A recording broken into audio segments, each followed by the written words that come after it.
Good morning and welcome to the committee's sixth meeting in 2020. Could I ask everyone to make sure, please, their mobile phones are on silent?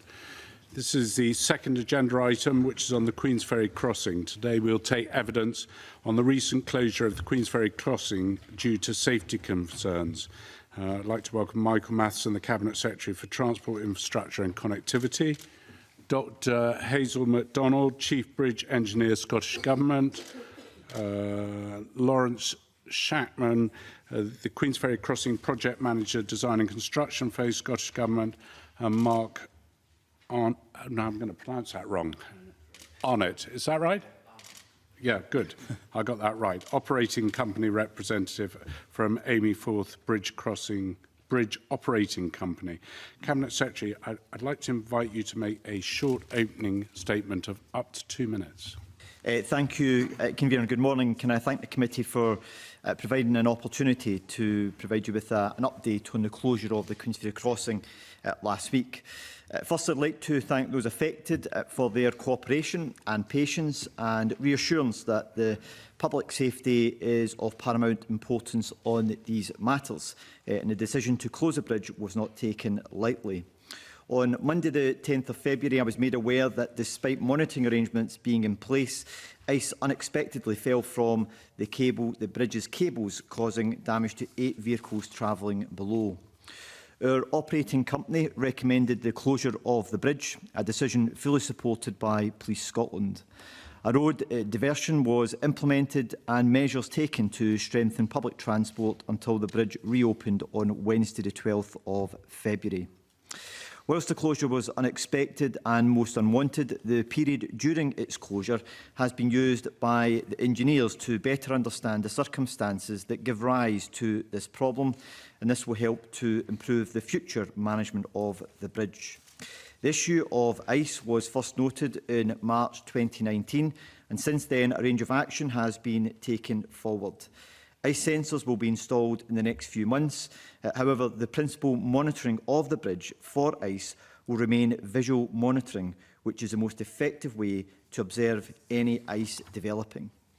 In order to assist MSPs in understanding the challenges with icing of this nature and the data that has been collected from the most recent incident, my officials have offered to provide a technical briefing which will be held in Parliament tomorrow. And I'm happy to respond to any questions the committee may have. Thank you, Cabinet Secretary. The first question then is from Richard Lar. Richard. Yes, good morning, Cabinet Secretary. I note that the possibility of ice accreditation on the Queensferry Crossing was considered at an early stage of the development of the bridge design. In view of the rarity of falling ice incidents affecting UK bridges, it was considered that this risk was best addressed by operational management of the completed bridge. Can I ask you, can you tell me who was on the original design committee and who chaired that committee? Well, it's prior to my time in being in portfolio. I suspect Lawrence is probably a better place to give you some of the history of it. What I do know is that the issue relating to ice build-up on cable stay and on suspension bridges in the UK is something which happens very occasionally. There have been instances with the Severn Bridge, with the Prince of Wales Bridge, I think on one occasion previously with the Forth Road Bridge, but they are rare in their occurrence, and that was part of the assessment which would have been undertaken at the planning stage to say that the risk of this occurring was very limited and it should be dealt with from an operational management point of view. The wider point in terms of the selection of the design was part of the parliamentary process, and Parliament considered the proposed designs for the bridge and came to the decision that the design of the bridge that we have just now was the most appropriate one. So that was part of a parliamentary process in the parliamentary committee that considered the legislation. So there were political parties from this place on that committee? Yes? Yes, there was, yes, and it was convened by... Can you confirm that Jackson Carlaw was the chairman of that committee? He was the convener of the committee that selected the design. Who yes. said at the time, this is a fantastic bridge and it's stunning. Well, I think he's quite right in stating that. So But Lawrence can give you a bit more of a, in terms of background, in terms of from the engineering point of view, and making a decision around why icing wasn't viewed as being a particular Lawrence, particular risk. but could I just ask you to be as brief as possible, in the sense that I have now got 7 other committee members wanting to come in on the back of it. So a quick answer would be yes, useful. certainly. This issue was considered fully through the design, and as Cabinet Secretary has stated, it was taken forward in terms of the monitoring regime method, rather than any physical means of actually implementing chains or any other heating mechanism, those sorts of things, to try and alleviate an issue with ice, because it was considered to be a relatively rare event based on the knowledge at that particular time. And a lot of bridges around the world really were managing their sort of bridge structures through this observational method. Through the design process, as I say, there was plenty of consideration given to a whole range of factors. You'll be fully aware of the wind regime and the fact that we put wind shields on the bridge to make it more resilient, I walked over the bridge. I took your invite to go and walk over the bridge when it opened, before it opened. Yes. Sorry, can I drag you back to the ice, which is where we're at? Yeah, so it was considered in detail, but at the parliamentary bill stage and all the preparatory work, that was a very small aspect of the whole project, bearing in mind we were talking about the connecting roads, the type of bridge, hard shoulders and intelligent transport systems and all the other factors. So I can't recall the bill committee actually going down to that level of detail about the build-up of ice during the bill process. So I don't think members would have been that cited on that particular issue at that time. Okay, Jamie Green. Thank you. Good morning, gentlemen, and good morning, Hazel. Last winter, falling ice was identified as a potential problem or indeed a risk, and this committee was reassured that that would be looked into and addressed. I appreciate the weather is something outside of the control of everyone in this room, but last week a car had its windscreen smashed in I'd say quite a serious incident of ice falling from the bridge. It's very lucky the driver wasn't injured. Cabinet Secretary, do you regret the fact that an accident had to happen before we got to the stage where we're now taking prompt action to resolve the issue of ice? No, and I don't accept your characterisation that very little has been done. Since the incident occurred last March, I think that would be a gross representation of the work that has been undertaken during that period. Officials can give you some details on the nature of the work that's been undertaken and also some of the challenges around identifying the conditions in which this occurs. So, for example, some of those who have suggested the idea that any time it snows now that we're going to have this problem is factually wrong. It's wrong on the basis that it's happened on 2 occasions. But, for example, during adverse weather periods such as the Beast from the East, there was no problem. During other periods when there has been snow, there's been no problem as well. What happened last March, as part of the challenge last March, was that the event, the issue of icing was not expected to take place. So after the vehicles were damaged last year, the challenges which the engineers had was that is seeking to identify exactly where the ice had come from. So there were 3 possible areas: the towers, the cables or the overhead gantries. But because the nature of the incident happened over a very short period of time, they were unable to identify exactly where that ice had accumulated and fallen from. Largely, they thought it had come from the towers as one of the principal sources of it. And their understanding of the weather and the impact it had on the bridge at that time was limited. So they didn't have a data set to say if there are circumstances of this particular nature which bring together a certain range of factors, the likelihood of icing is greater. So they had a very limited level of knowledge on what had led to that particular incident occurring. So they then sought technical expert advice on the matter, including international advice from other bridges that have experienced similar problems and the measures which they have taken. On the basis of that work, including hosting a conference to bring together experts in the field to explore what they could do to try and address the issue. That work was completed in October last year. The actions which were recommended from that had already started being taken forward. So the specification and the nature of the weather testing and sensor testing equipment was being developed alongside the additional weather forecasting that to be put in place, which has been put in place as well, and also the visual inspection regime, which should be put in place during periods of adverse weather, which were introduced this winter as well. The bit that takes longer is the technical aspect of it, the ice sensors that have to be installed because of the technical nature of them and the way in which they would have to be installed on the bridge. So there's been a very significant level of work being undertaken, and I refute any suggestion that nothing has been done or little has been done since March of last year. That would be a gross misinterpretation of what has been undertaken, and the very challenging nature in which the engineers have had to try and pinpoint the nature of where the ice is coming from and also the circumstances in which it occurs, because it only occurs in certain circumstances.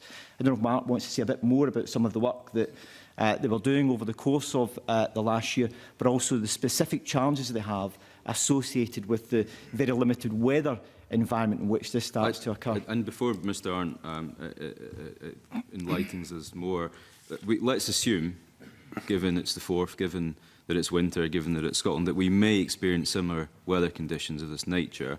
Therefore, I'd like to hear how we're going to ensure that no other vehicles will have their windscreens smashed by falling ice. Okay, so as it was explained there, we did see this unique set of weather circumstances that resulted in ice formation from areas of the structure. That was the first time we've actually witnessed it happening on site, with the engineers out there observing it falling to the carriageway. Now we've analysed the meteorological data that was present on site at those instances, so we understand that now. That means that we've got a better insight into those climatic conditions that resulted in that. So we'll be analysing that with the forecast and the live data coming from site. We've now enhanced the monitoring regime because the formation of ice we observed last Monday was very different to what a lot of the other big bridges incur, where you get a slow build-up of ice. What we've seen on Monday was sleet and slush conditions, which resulted in ice formation and slush and the like on the cables and parts of the towers forming very quickly, which is dissimilar to some of our counterparts in Sweden and the like, where we've been liaising. So we've taken that on board now. We've adapted the monitoring regime, so there will be permanent monitoring patrols on the bridge throughout any inclement weather period. All traffic management will be pre-mobilised in order to effect any closure should it be necessary. I'm just wanting to narrow this down. I'm sorry, we've got so many questions. Just before I come back to Jamie's last question, just to remind the committee exactly where the ice was forming. I think the options were the towers, the cables and or the gantries. Where we observed the majority of ice falling was indeed from the cables. We did observe ice on the side of the tower as well, but the engineers, most of it fell from the cables. Okay, Jamie, final question, then we've got to move on to Colin. Of course. So are we saying then that the ice falling, whilst it does happen on other bridges, what happened last week was unexpected? Therefore, it was not anticipated. Therefore, no one could have known this was going to happen. Therefore, knowing what we know now about the way the bridge reacts in certain weather conditions, how quickly will we see measures put in place that will improve the reliability and safety of the bridge? So we've got a three-phase plan to address that. As I said, the enhanced monitoring will be in place from now throughout this winter period.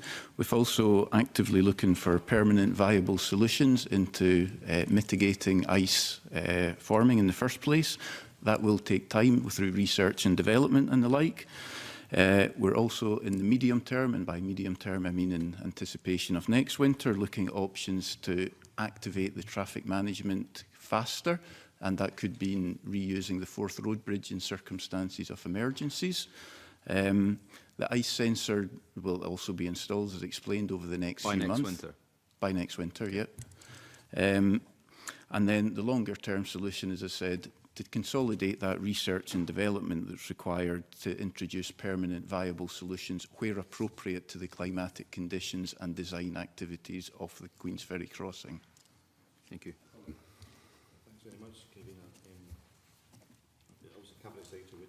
this problem first emerged last March, you said it was extremely rare, but we've now got this problem again this year that we had last March. So based on the data that you've been able to analyse, how often is this problem likely to occur before you find these potential viable solutions?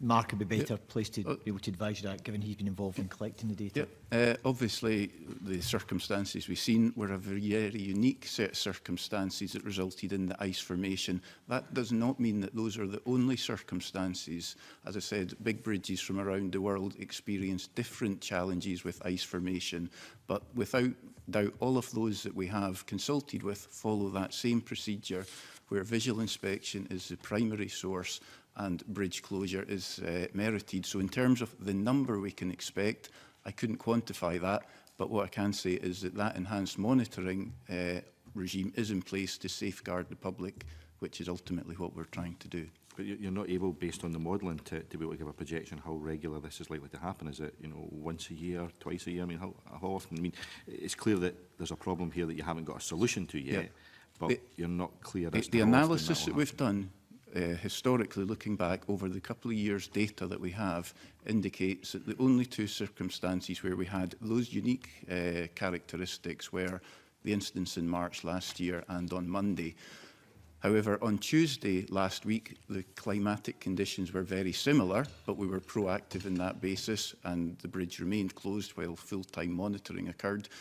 But there was no ice accretion on the Tuesday, so the parameters are very, very sensitive to the variables that are on site. So that it is a kind of data gathering exercise that we are undertaking here, but the monitoring is there to safeguard the public. Colin, I'm going to have to, unless it's very brief, I'm going to have to... I just wanted to, a final point on the issue about viable solutions. We can monitor it and then close the bridge, and that's clearly not what people want to happen. We want to find a solution that will actually be able to stop the bridge requiring closure. I mean, based on the evidence you've got so far, how realistic is actually having a solution that will be able to stop the bridge being closed by effectively clearing the ice, if you like? There's various options that we need to look at, as I said, that are very specific to the design characteristics of Queensferry. That could mean coating the cable sheath in a particular hydrophobic material. It could be heating. It could be a number of different things. So gathering that intelligence from around the world on other bridges, together with whatever modern technology and systems are available, we will be engaging with a specialist research facility to do laboratory simulation on those characteristics, so that any solution that is taken forward to prevent ice forming on the cables are specific to the bridge characteristics at Queensferry. And will that take months Colin, or years? Sorry, I'm sorry. I did say it was your last question. I'm going to have to be hard. I'm sorry, Peter. Yeah, thanks, Convener. I mean, we've seen there was a problem in March last year. There's a problem again this year. Two days the bridge has been closed. So obviously this isn't a rare occurrence. Although the thinking was this was going to be a rare occurrence, the evidence proves it isn't a rare occurrence. So sensors are not enough. Sensors tells you there's a problem. What we need is a solution, so that the bridge can remain open. I mean, I think Mark basically, illuminated us a bit on what that solution would look like. But really my question is, we need to find a solution. Sensors aren't enough. We need to find a way to stop the ice forming and to allow the bridge to flow on a daily basis. So that's really what the crux of my question. How do we do that? And when do we do that? Let's just be clear in terms of the extent of it occurring. So there's been two occasions where this has occurred. Let's keep in mind that during the construction of the bridge, the cables were in place for several years during the construction period. There was no identified problem. During up until March 2019, no problems had occurred. So there's now been two occasions where the problems have occurred. Prior to the Queensferry crossing being in place, a suspension bridge, I'm correct, it's a suspension bridge, the fourth road bridge, is what you call only one occasion had icing taken place on the cables. The Severn Bridge, it's occurred there once. It's happened in the Prince of Wales Bridge once in the UK as well. It's never happened on the Erskine Bridge as a problem either. So it is something which, if you look at it historically, has been rare in its occurrence. However, there have now been 2 occasions when it's occurred on the Queensferry crossing.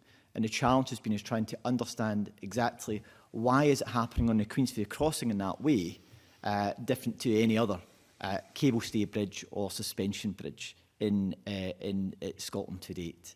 And that's been part of the challenge in trying to understand that. What I think is also important to recognise is that, and the evidence internationally would support this as well, is that there isn't a off-the-shelf solution for bridges that experience this problem. International experience would say is that very often they have to look for bespoke methods in order to try and address it specific to that bridge and the circumstances which they're experiencing. So the research that Mark is referring to is part about trying to identify what are the very specific circumstances that give rise to the issue with the Queensferry crossing, and then what is the potential mitigation options to address that, and do they have to be made bespoke specifically for the Queensferry crossing if that can be achieved within its existing structural perimeters. Okay. Emma. Thank you, Convener. Good morning. Just a quick question. You said 8 vehicles were damaged and safety measures have been put in place. So this is me with my nurse head on now. Can you clarify whether any person was injured or hurt as a result of the ice falling? No, no persons were hurt by it. One of the challenges that it presented on Monday was the speed at which this was taking place. So a squall of sort of sleet, icy weather was coming in. The build-up was taking place very, very quickly, and it was falling off very, very quickly as well. So it happened over a fairly limited period of time, but it was due to the circumstances in which it was happening over a very short period of time and then falling off over a very short period of time. And that was one of the major observations which the engineers were able to make on this occasion, because they weren't able to observe it last year. So they've been able to observe it and how it behaves in a way that they hadn't previously been able to view. But there were no individuals hurt. However, one of the things that we do need to look at is making sure that we are, where possible, and it's always difficult to give guarantees in these things, is to try and predict when the risk of it is greater, which is part of the work that's been taken forward. So that the observations that are being undertaken, if there is a need to take action, is that the diversion can be put in place very quickly. And that's part of the debriefing work and some of the further work that's been taken forward as part of the arrangements of what they found from the incident last week. Okay, thanks. Now, there's still lots of questions, so I'm afraid each member is only going to get one question. Stuart, followed by John Finney, followed by Maureen Watt. I just want to explore a statistical risk associated with this. On the 9th of February 2018, a street cleaner in Kew, adjacent to Kew Garden Station in London, was narrowly missed by a 20-kilogram block of ice that fell off an aircraft. There were 25 such incidents in the UK in 2013, 12 in 14, 12 in 15, 10 in 2016. It's statistically more likely that aircraft flying into Edinburgh Airport will drop ice on inhabitants than the bridge will drop on people travelling, according to the CAA's figure. Are you going to close Edinburgh Airport next time we have the risk of icing? And I'm going to say, Michael, that's Edinburgh Airport, and we're on the Queensferry Bridge. I think Stuart's made his point. John Finney. Thank you, Convener. Cabinet Secretary, there's a number of significant structures in the Highlands. There's the Skye Bridge, the Keswick Bridge, the Dornoch Bridge, and thank all the staff that keep them open in very demanding circumstances. If there are lessons that are of any relevance to these structures, can you reassure us that they'll be rolled out to the other structures that are important to connectivity in the Highlands as well, please? Yeah, of course, although some of these are not cable stay or suspension bridges that have cables, but Hazel MacDonald is probably best placed as the Chief Bridge Engineer to advise on whether there are any other, where she thinks there could be any other lessons that need to be learned. Okay, we drift away from the Queensferry crossing. Okay, Keswick Bridge would be the only similar bridge because it's a cable stayed structure. We have a number of estuarial crossings where the risk of icing could be a possibility, but Keswick is the only one where we have a cable stay structure. So anything that we learn from Queensferry will be applied to all of our cable stay and suspension bridges. Thank you. I'm not aware of us having a problem with the Keswick Bridge in terms of icing taking place anyway. Maureen Watt, followed by Mike Rumbles. Yes, there's been suggestions that the Forth Road Bridge should have been available as an alternative when the bridge was closed due to ice. But is it possible that the Forth Road Bridge would not have been available either because the icing was also accompanied by very high winds? So how often has the Forth Road Bridge been closed over this winter where the the Queensferry crossing has been still open? In terms of the latter point of your question, when has the Forth Road Bridge been closed? Fully closed, where the Queensferry crossing has still been operating just last weekend. Forth Road Bridge was closed on Sunday due to high winds, completely closed, but the Queensferry crossing continued to provide. There's now been 55 occasions when restrictions on the Forth Road Bridge would have applied, where the Queensferry crossing has continued to provide full access to vehicles crossing it. So it's a much more resilient, much more reliable crossing than the Forth Road Bridge, and the considerable disruption was associated with restrictions that often had to be applied to the bridge. The reason that the Forth Road Bridge couldn't be used as a diversion route last week is for a number of different factors. The first is the northbound carriageway is presently undergoing major refurbishment work, which is including the joint spans, etc., have been removed, so there's gaps. So it's a major piece of work that's been undertaken. The second element is that the southbound carriageway is in a contraflow at the present moment, which has been used as a public transport corridor, which means that if you have a vehicle that breaks down in that, then you end up in, you've no hard shoulder, so the whole place comes to a halt, quite literally. The decision was made that we should increase the public transport offering. So there was a 50% increase in public transport provision for buses coming across the bridge in the morning peak, and there was also an increase in capacity put on rail to try and assist with those who were making use of public transport rather than the bridge at the time. What I've also asked officials to do on that, I think it's important. I give the member a full response. Michael, I think it's important that we try and get through as many questions. But I think the committee absolutely understand there are a lot of administrative reasons why the other bridge couldn't be opened. I think no, they're not administrative. They're practical reasons, convener. And the reason it couldn't also be done as well was because we had a situation where there were actually some works off the bridge that would have had to have been completed prior to the bridge being able to be opened up as well. So for those reasons, there was a number, but I have asked officials to look at in future years, during winter months, is it possible for us to minimise the construction work that's taking place, or repair work that's taking place on the Forth Road Bridge, so it could be used as a diversion should an incident of this nature happen again in the future, and that's part of the work that we'll look at taking forward. Mike. Answered my question. Thank you. Okay.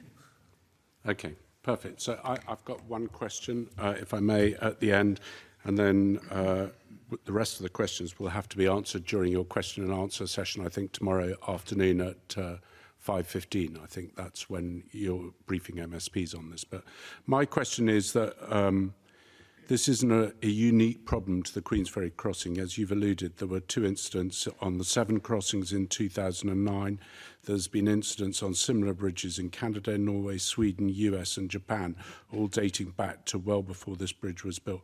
Why weren't sensors put on in the original specification, considering the previous problems have been faced by these bridges, which were of similar construction? So I think Lawrence is probably best placed to explain that to you at the time of the design process. Yeah, again, at the time of the design leading up to the build process, the team looked at other bridges across the world and how they dealt with these sorts of issues, and there wasn't any common, ideal solution to get rid of the problem.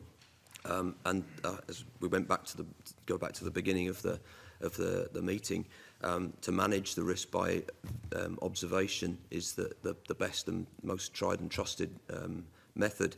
Now, there are other mechanisms, as we've started to discuss, which have been employed on other structures since we made the decision just to go ahead with the observation method.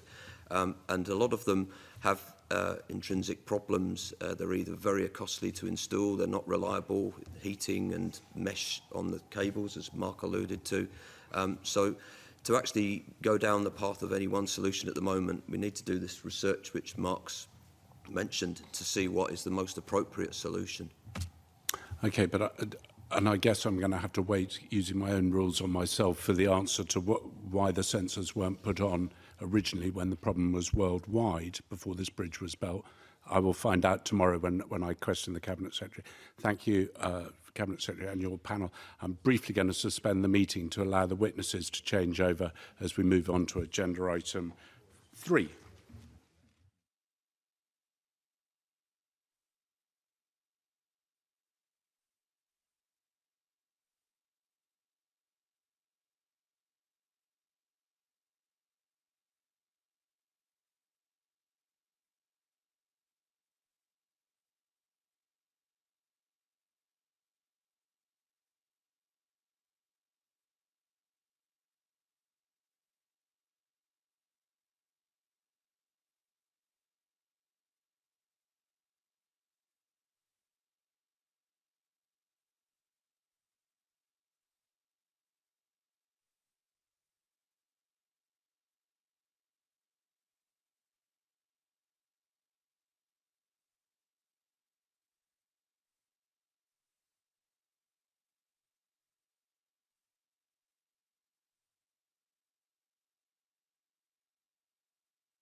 Thank you. I'd now like to move on to agenda item 3 on the budget. Agenda item 3, which is budget scrutiny.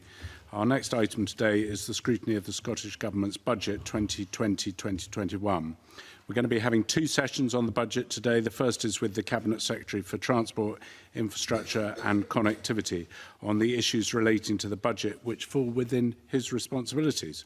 I'd like to welcome again Michael Matheson, the Cabinet Secretary for Transport, Infrastructure and Connectivity, Lee Shedden, the Director of Finance, Donald Morrison, the Head of Asset Management and Procurement, Chris Wilcox, the Head of the Ferries Unit, and Lawrence Shackman, the Head of Major Rail Projects and Technical Services, all of whom are from the Scottish Government.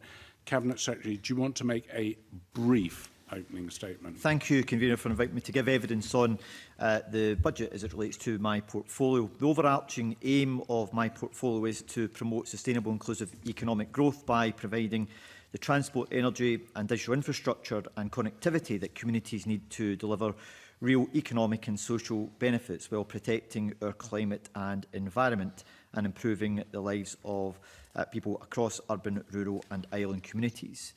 We recently published a new National Transport Strategy which sets out the role of transport in reducing inequalities and taking climate action while helping deliver inclusive economic growth and improving health and well-being.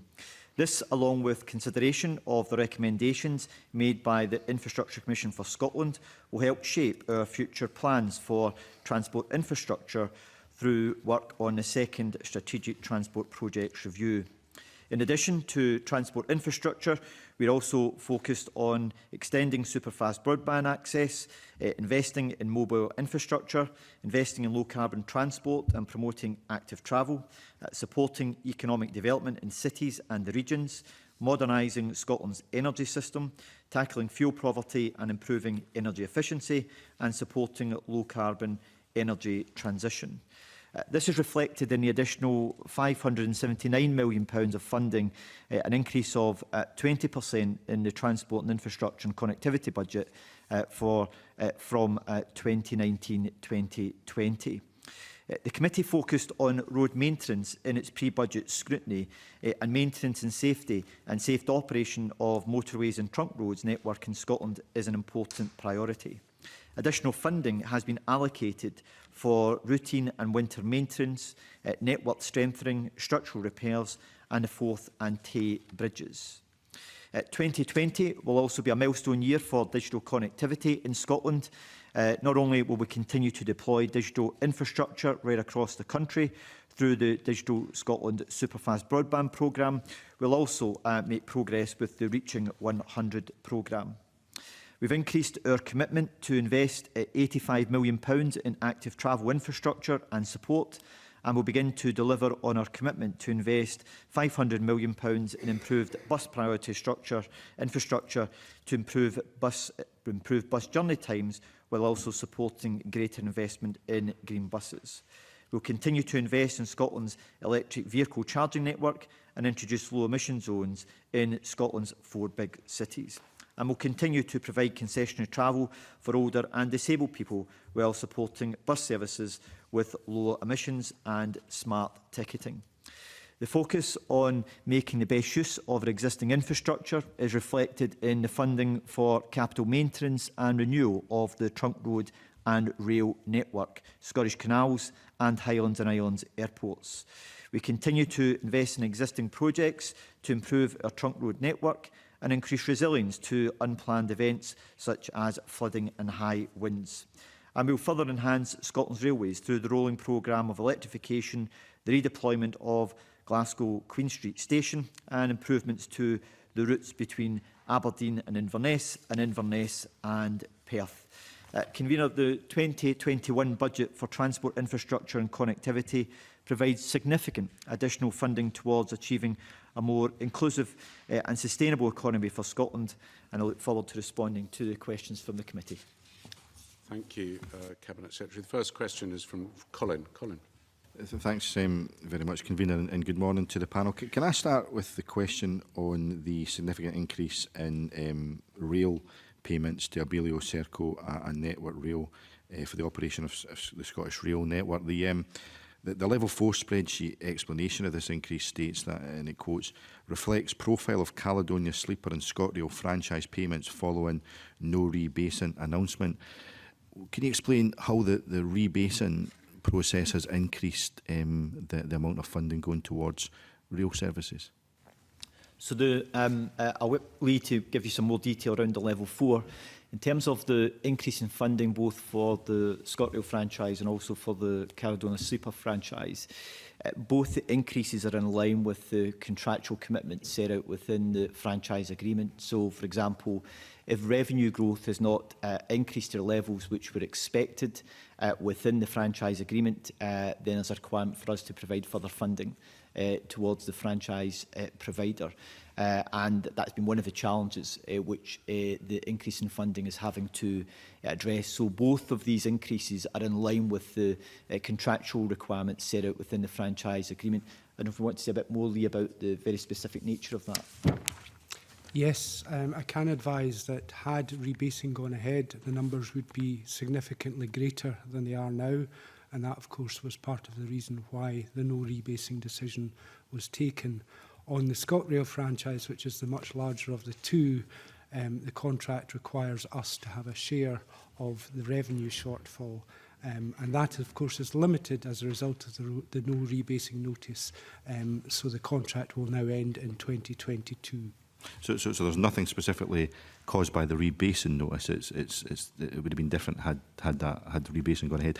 So, but specifically, how much more therefore has gone to Abellio ScotRail as a result of the franchise commitments on the revenue, and how much has gone to the Circle and the Caledonia Sleeper as a result of what you've just said about the impact from revenues? Well, I can't give you the specific numbers, that's commercially confidential, but I can say that the bulk of it goes to Abellio because it's by far and away the largest contract of the two. So from the increase of somewhere in the region of 989 million to 1.25 billion, how much of that is to do with the franchise, and is there any other part of that? Yes, I think if you look at the level 4 line, you will see rail franchise is specified as a level 4, and the Abellio ScotRail is significantly larger of the two franchises. The Sleeper franchise works in a slightly different way in that we're required to take a share of profit support rather than revenue support. So just to clarify then, that this is because projections for revenue for the companies wasn't as high as projected, is why you're making these additional payments to the companies, and that's part of the franchise. That's correct. And that is somewhere in the region of, what, I don't know, £300 million? Yeah. On the franchise line, you will see that it increases overall from 416 to 520 at level 4. Okay. And therefore, the other payments to make up the 1.25 million, where's the increase come from there?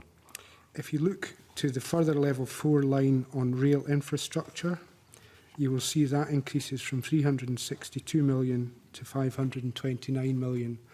And that budget is for the operation, maintenance and renewal of the railway in Scotland as undertaken by Network Rail and is specified by the Office of Road and Rail. Sorry, I wasn't very clear in my question. I just wanted to know specifically what that's been used for. So that fund has got Network Rail, but what's the sort of breakdown on that additional funding? So it covers a variety of things. So it will be maintenance and renewal programmes, infrastructure improvement programmes. Yeah, I know. Sorry, I'm not making my question very clear. I know what the overall funding goes towards, but I'm trying to get around why it's suddenly gone up by X number of 100 million. What's changed effectively? Well, that figure's actually it's part of the programme of work which Network Rail intend to take forward through control period 6, and the assessment which is made by the ORR. So that figure is reflective of what the ORR specify that should be allocated to Network Rail for taking forward the work in the forthcoming financial year as part of what they've outlined in their control period 6. So we don't specify that, it's the ORR that specify that figure. Okay, Mike, you've got the next question. The budget includes no new funding for Prestwick Airport. When do you, Cabinet Secretary, believe Prestwick will be in private sector ownership and therefore not require more funding this year from the taxpayer? Well, there's a couple of reasons. Before going on to the sale issue, the management team at Prestwick Airport have been making good progress in terms of growing the business. They've saw growth in several areas, cargo, fuel, and also in returns from the use of assets around the site, which has reduced the losses which they've been making. And the projections for going forward into the next financial year indicate that they don't require direct support from us to assist them. So they've made good progress in terms of generating income and sustaining the business, and that's reflected in the budget for next year. In terms of the sale, we're happy with the progress that's been made with that. It's at a very sensitive stage. I'm very limited in what I can say to you during the course of this process, but as it stands at the present moment, good progress has been made. And as I said previously, I'll keep Parliament up to date as soon as any decisions are finalised around the sale of it. But the reflection in the budget line is a reflection of the progress that the business have made over the course of the last year and their projections for going forward into the next financial year. So will any new purchaser in the private sector, I mean, as far as I understand it, there are some 40 million, or thereabouts, 40 million pounds of taxpayers' money loaned to Prestwick. Is the sale part of that loan? Will they, whoever hopefully successfully purchases it, will take that responsibility on? And can you confirm, first of all, that 40 million won't be written off, that it comes back to the taxpayer? And when does he expect it to come back to the taxpayer? Okay, so I think it's just under 40 million, it's about 39 million, which is outstanding on it.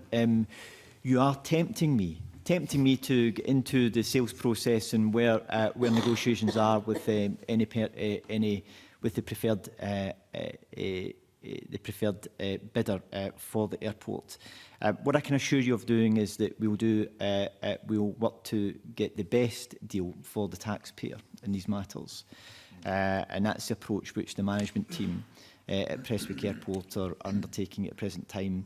But I'm not going to get drawn into what the specific outcomes of that will be, because no deal has been finalised at the present moment. We would all expect you to be working on behalf of the taxpayer to get the 40 million pounds the taxpayer has loaned to the company, Prestwick Airport. It is a loan, it wasn't a grant. And the expectation surely will be from the government that any new purchaser honours the loan agreement and repays the money within a specified time. I understand you don't want to go into the commercial confidentiality details of it, but it's a matter of principle that, in principle, that should be clear. Do you agree with me? Well, I'm not going to get drawn into where we are with the negotiations on it and the positions we're taking around any loans associated with Prestwick Airport, other than to reiterate the point that I've made earlier, and that is we'll seek to get the best deal for the taxpayer in the circumstances as part of making sure that the importance of Prestwick to the regional and national economy of Scotland is maintained as an aviation facility. I can see that I'm not going to get any further, but it is our job to tempt you. I can see you're not going to get any further. Jamie, you've tempted me, but you're not getting there. So. Jamie. Just a brief supplementary to that and a point of clarification. I think when we originally saw the draft budget and we saw that there was no line in there for Prestwick, that was the assumption that there was perhaps a pending sale. Therefore, they've been sold. No. So therefore, just to clarify, you're saying that the reason there's no public subsidy to the airport next year is that it may remain still in public ownership, but it does not require subsidy because it's self-sustaining next financial year. Because of the progress that the business team have made in taking the business forward. Sorry, can you just clarify that for me? Because the figures that we've looked at, Cabinet Secretary, in the past suggest that Prestwick Airport costs about £8 million a year to run, which is about £650,000 a month.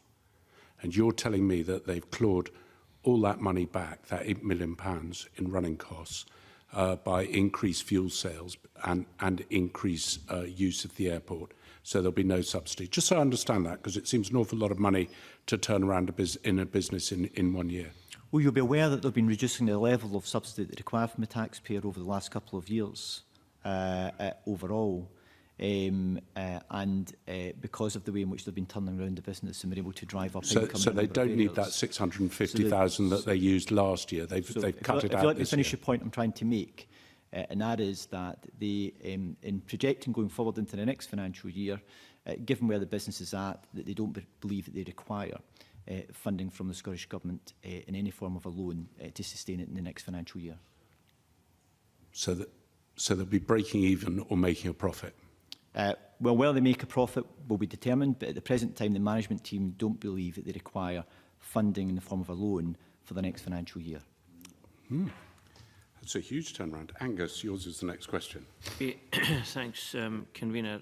With regard to the ferry services budget, we're seeing an increase of 22 million with increases in the contractual payments to CalMac and Serco. But the largest single change is in the voted loans for CMAL, which increases by 19.6 million, and there's also a 18.64 million reduction in Pearson Harbours grants due to the profile of grant investment. So, given that we're seeing voted loans to CMAL increase by effectively 138% between 2019-20 and 2020-21, can you explain why this is? So the increase in the voted loans, which is £33.8 million is a reflection of the loan, the voted loan requirement that will be required for CMAL for its activities around the procurement and the construction of the vessels presently at Ferguson's, but also with the plans for a new vessel for Isla.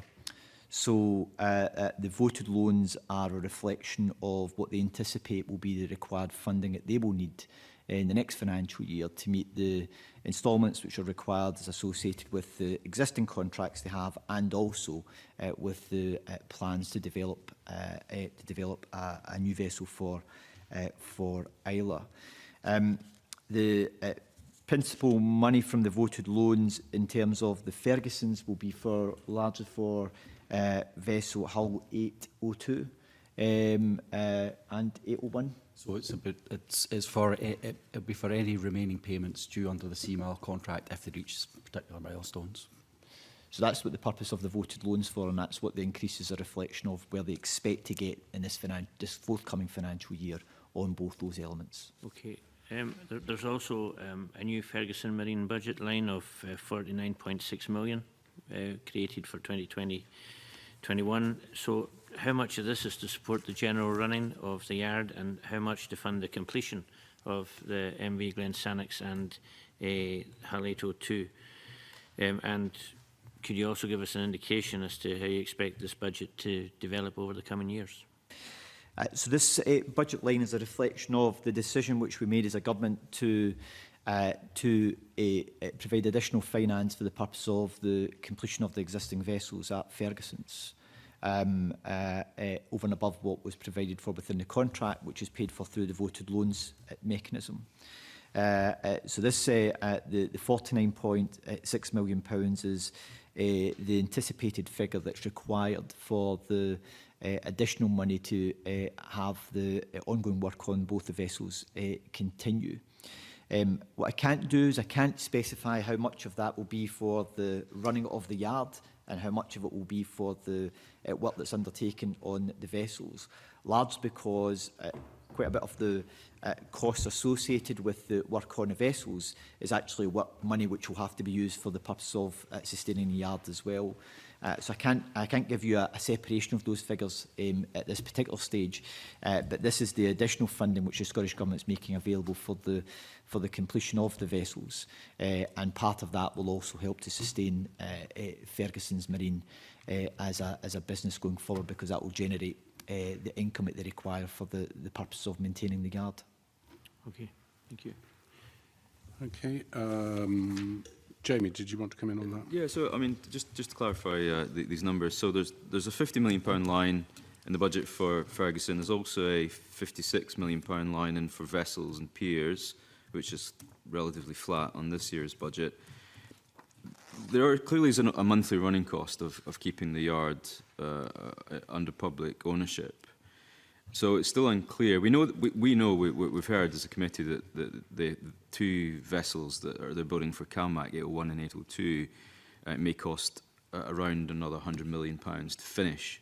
So my question therefore is, does that £50 million that you've allocated in the budget to Ferguson, once you've taken away the monthly or annual operating costs of the yard, including all the staffing costs, etc., does that, what's left of that, contribute towards the completion of 801 and 802, or is there another line in the budget somewhere? Because we know that the yard had also been funded directly through other bits of government and other directorates. So can you just maybe clarify how the completion of the vessels will be funded? Is it in this line or is it in other lines?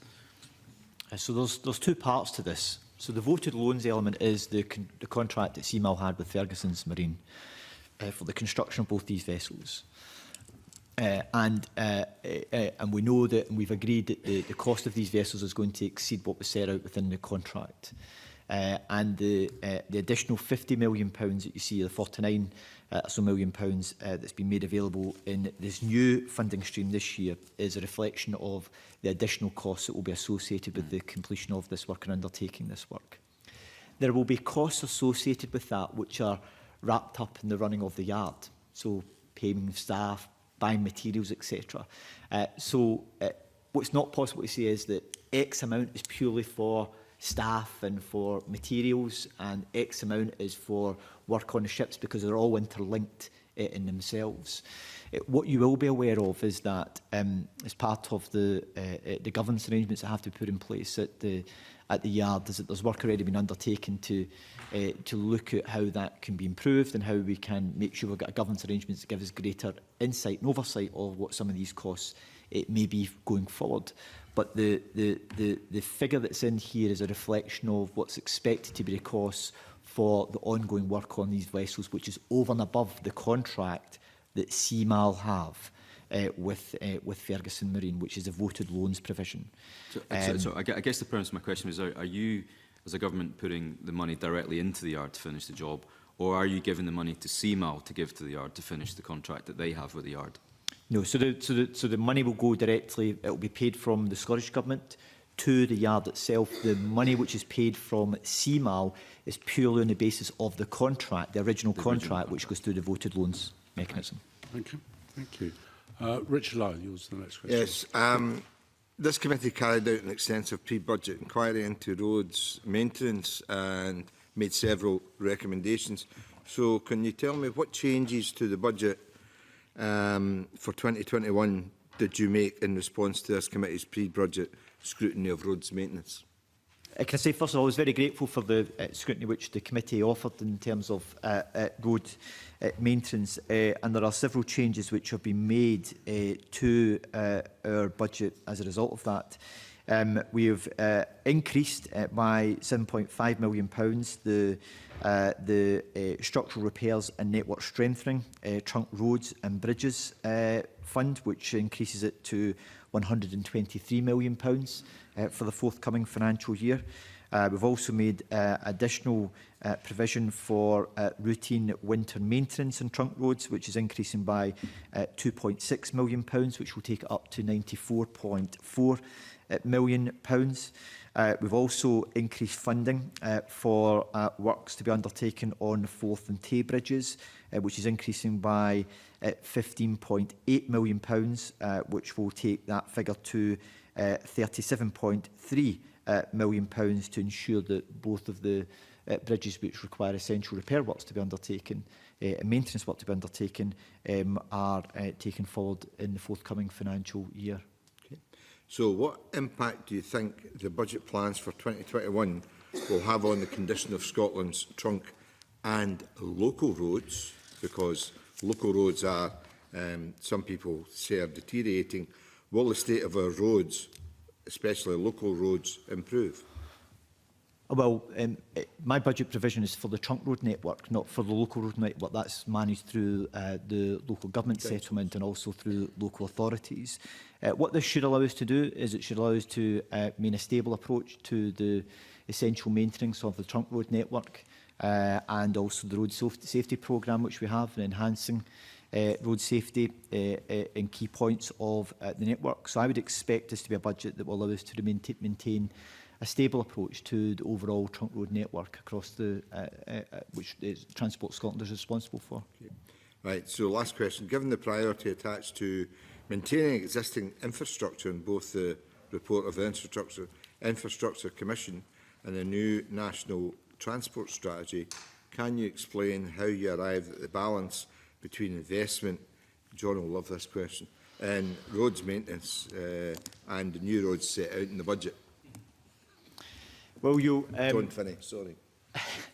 Well, you'll be aware that the National Infrastructure Commission said that our priority should be about looking at maintaining and improving existing assets, and the increase in funding which we're provided is exactly to do that, is to help to improve and to maintain existing trunk road assets and also bridge assets, which are critical to transport connectivity.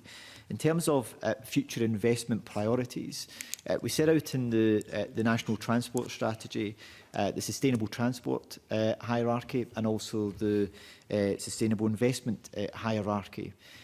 Both of those will be used for shaping the priorities that we set out in STPR2, the Strategic Transport Projects Review, which is an advanced stage which will set out what our priorities will be for transport investment in the next 10 to 20 years.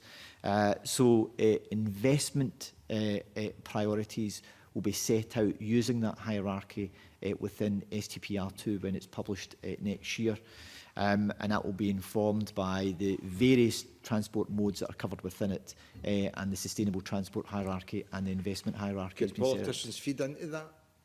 Feed into? Can politicians feed into the SRP? STPR2? Yeah. Yeah, it's a very open process. It's been, on this occasion, it's been running it's been taken forward at previously at a national level.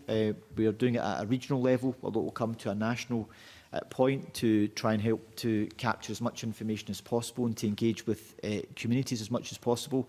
For example, the South West Scotland study, which was recently published, there was a very extensive public consultation exercise in that. There was an initial public consultation and a further consultation exercise. Several thousand people participated in it.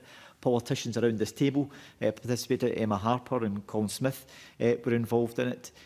So there is an opportunity when that pre-appraisal process has been undertaken for local politicians at a national and at a local level to participate in the process. Thank you.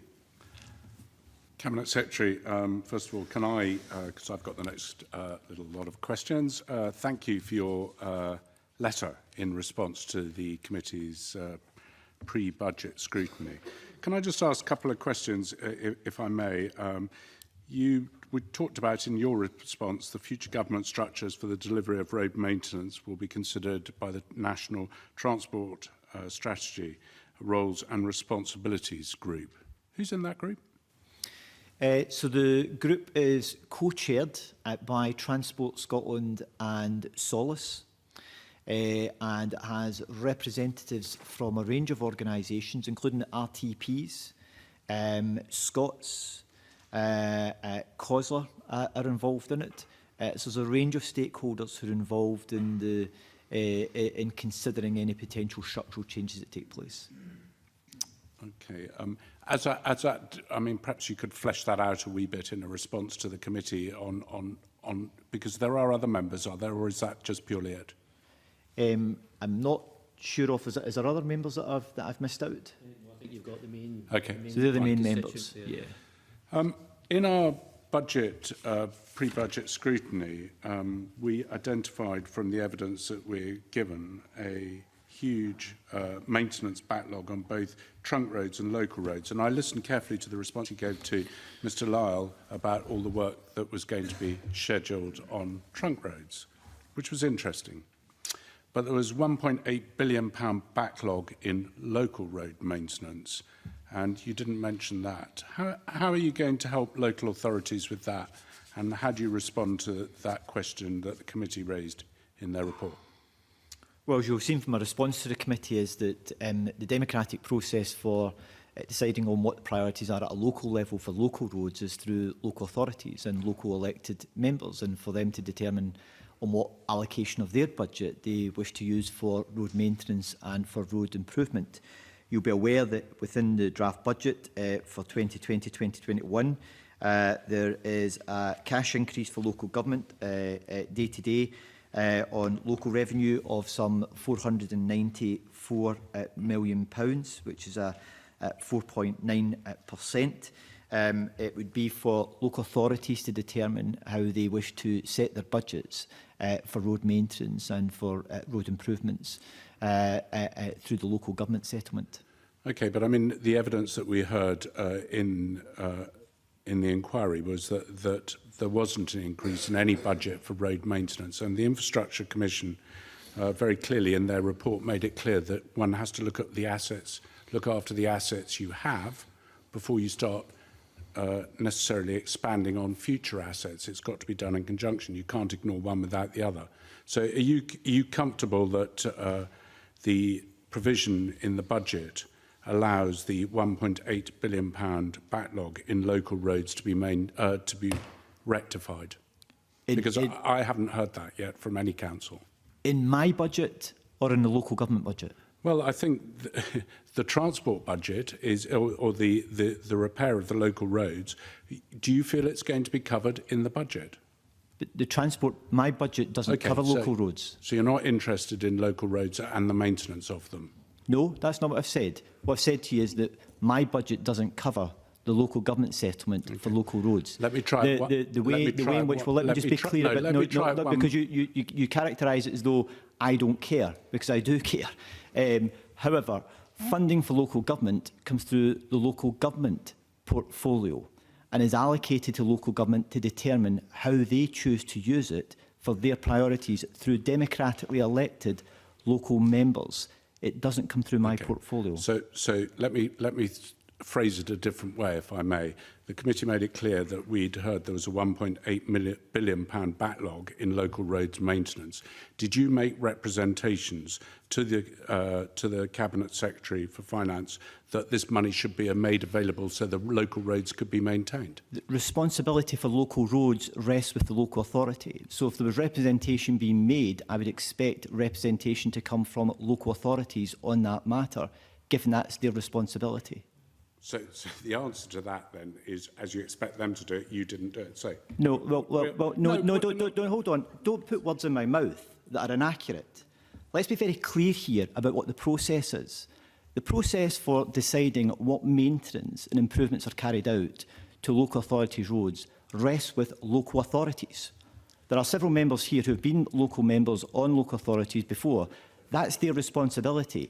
They decide on what that allocation should be. My budget does not provide for local roads, historically has never provided for local roads. Do we wish to all see improvements to local roads or any roads? Of course we'll wish to see that.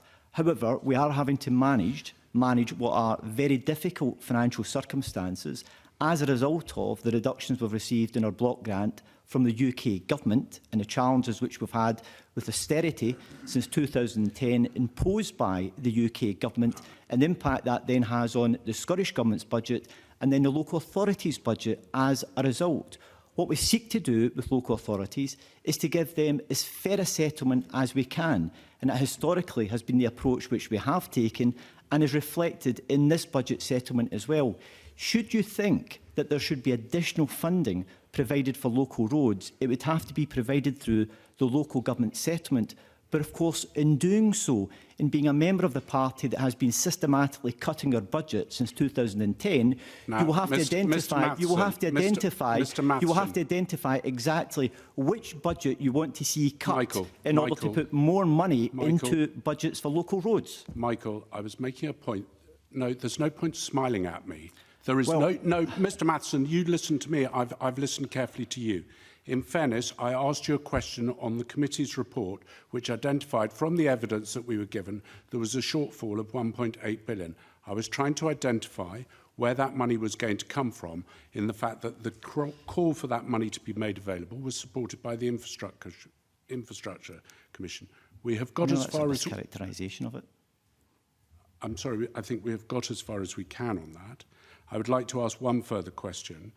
In your written response, you also made it clear that the sustainability and inspection and repairs duties placed on trunk road operating companies will be made more stringent in the next round of contracts. Can you give us a brief indication how you intend to do that? Of course. I think one of the officials is probably best placed to give you an idea, because there are going to be some changes to the KPI process in order to make sure there's a greater focus on quality of work.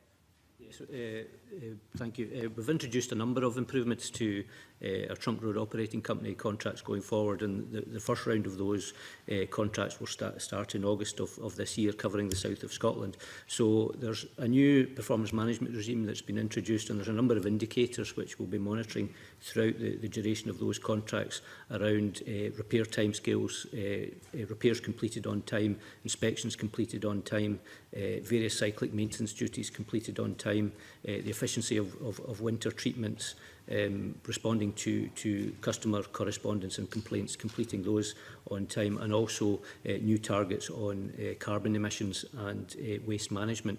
They've been written into the contracts, which will be monitored over time, and where operators fall short in any of those targets, there are payment adjustment factors that apply within the contract. So in effect, the new requirements are incentivised through the contract for a number of those factors. There are 32 in total. That's just a flavour of some of the ones that have been introduced. The one other thing I would add, a significant programme of work that we've been taking forward is converting all our lighting stock on the trunk road network from traditional type of lighting to LED lighting. That has produced significant benefits for us, both financially, where 3 to 4 years ago we were spending about £5 million on our electricity bill for trunk road lighting. In the current year, that has dropped to £3.5 million through the programme of converting lighting to LED. So that drop in cost is down to the fact that we're using far less electricity, which obviously has an impact on emissions. So that's been quite a successful programme, and that programme will continue with the budget that's been made available until we've actually completed it in the coming year. Thank you. We're going to move on to the next lot of questions, which are for Emma Harper. Emma. Thank you, Convener. I'm interested in a couple of things, but thank you for mentioning the South West Scotland. It saves me doing it again. I know that you're really aware of how important those roads are for all of us in the South West.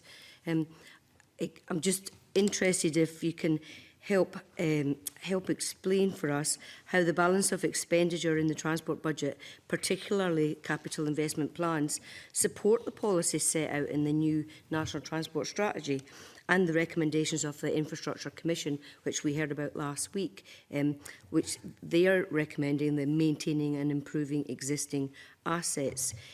Can you explain a little bit about that, please?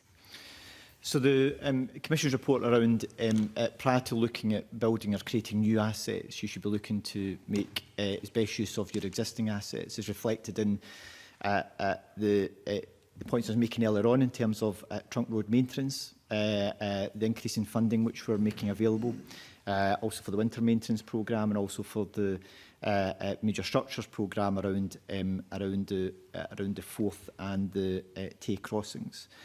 All of which are about maintaining and protecting existing assets and making sure that they continue to be to serve the purpose for which they're intended.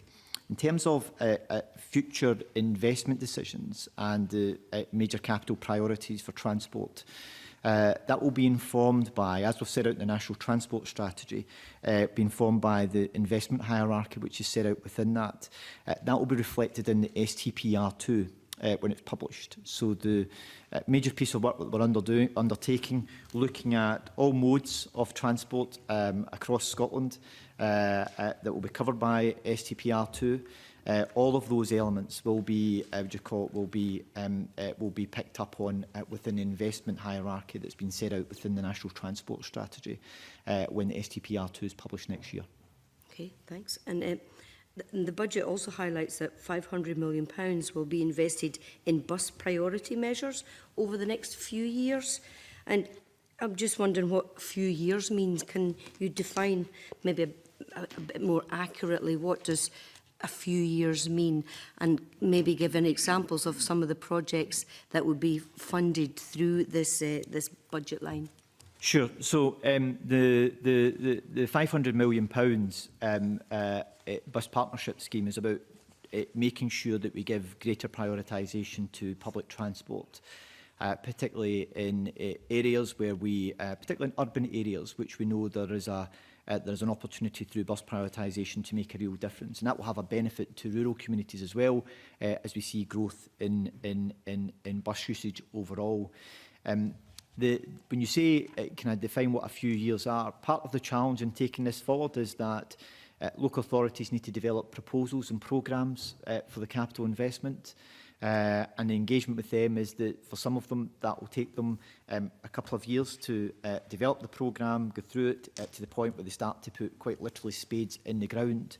So a couple of years could be over the course of the next 5 to 6 years because of the time for developing, planning and then actual execution of the programme. So there'll be a gradual ramping up of this funding as these proposals are approved and as they then start to be developed. There's £10 million in the budget line this year, which is to reflect some of the initial work that's been taken forward by local authorities in developing their ideas to try and help to support them in some of the development work around bus prioritisation and what that could look like. Because it's not just about simply digging up roads or replacing, it's about replacing existing car road space for public transport use. But it's also about making sure that aligns with active travel investment. So if we are putting in bus prioritisation, we're also looking at how we can align that with active travel provision and also the wider bus service improvement partnership arrangements plan for the area where this investment is going to be made. So I'm very clear is that, and I've said to local authorities, this funding will be available not purely to help to make bus journeys faster, more reliable, which we want to do, and to increase patronage on buses as a result of doing that. But I also want to see improvements in bus services across the area as a result of this type of investment.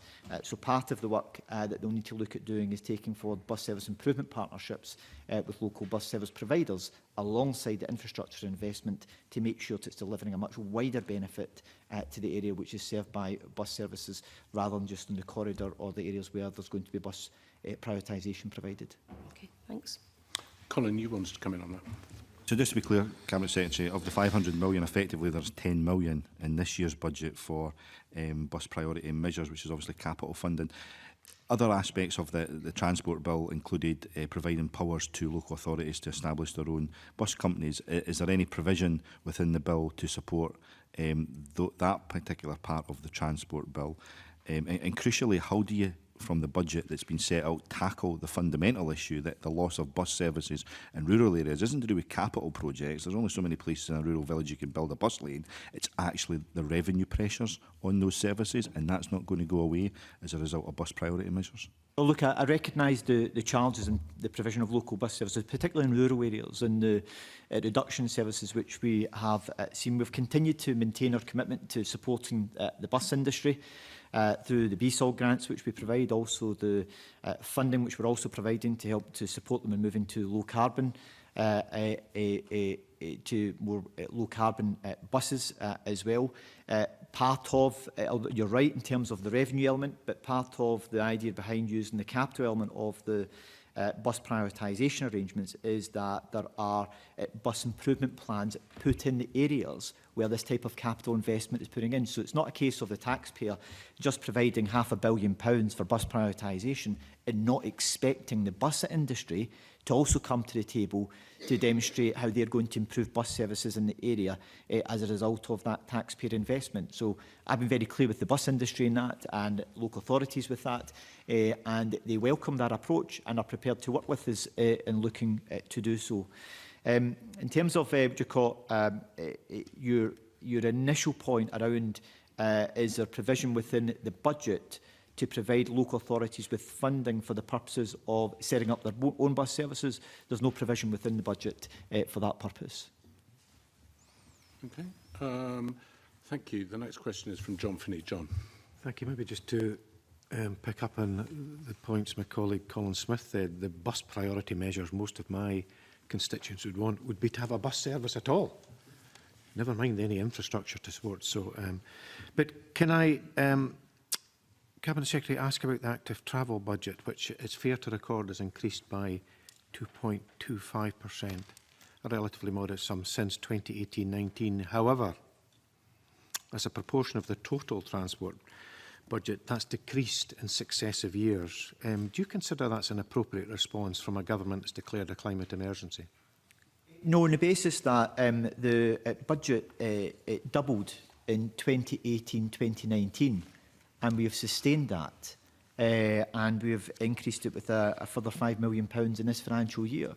So since 2018-19, there's been a very significant increase in funding for active travel.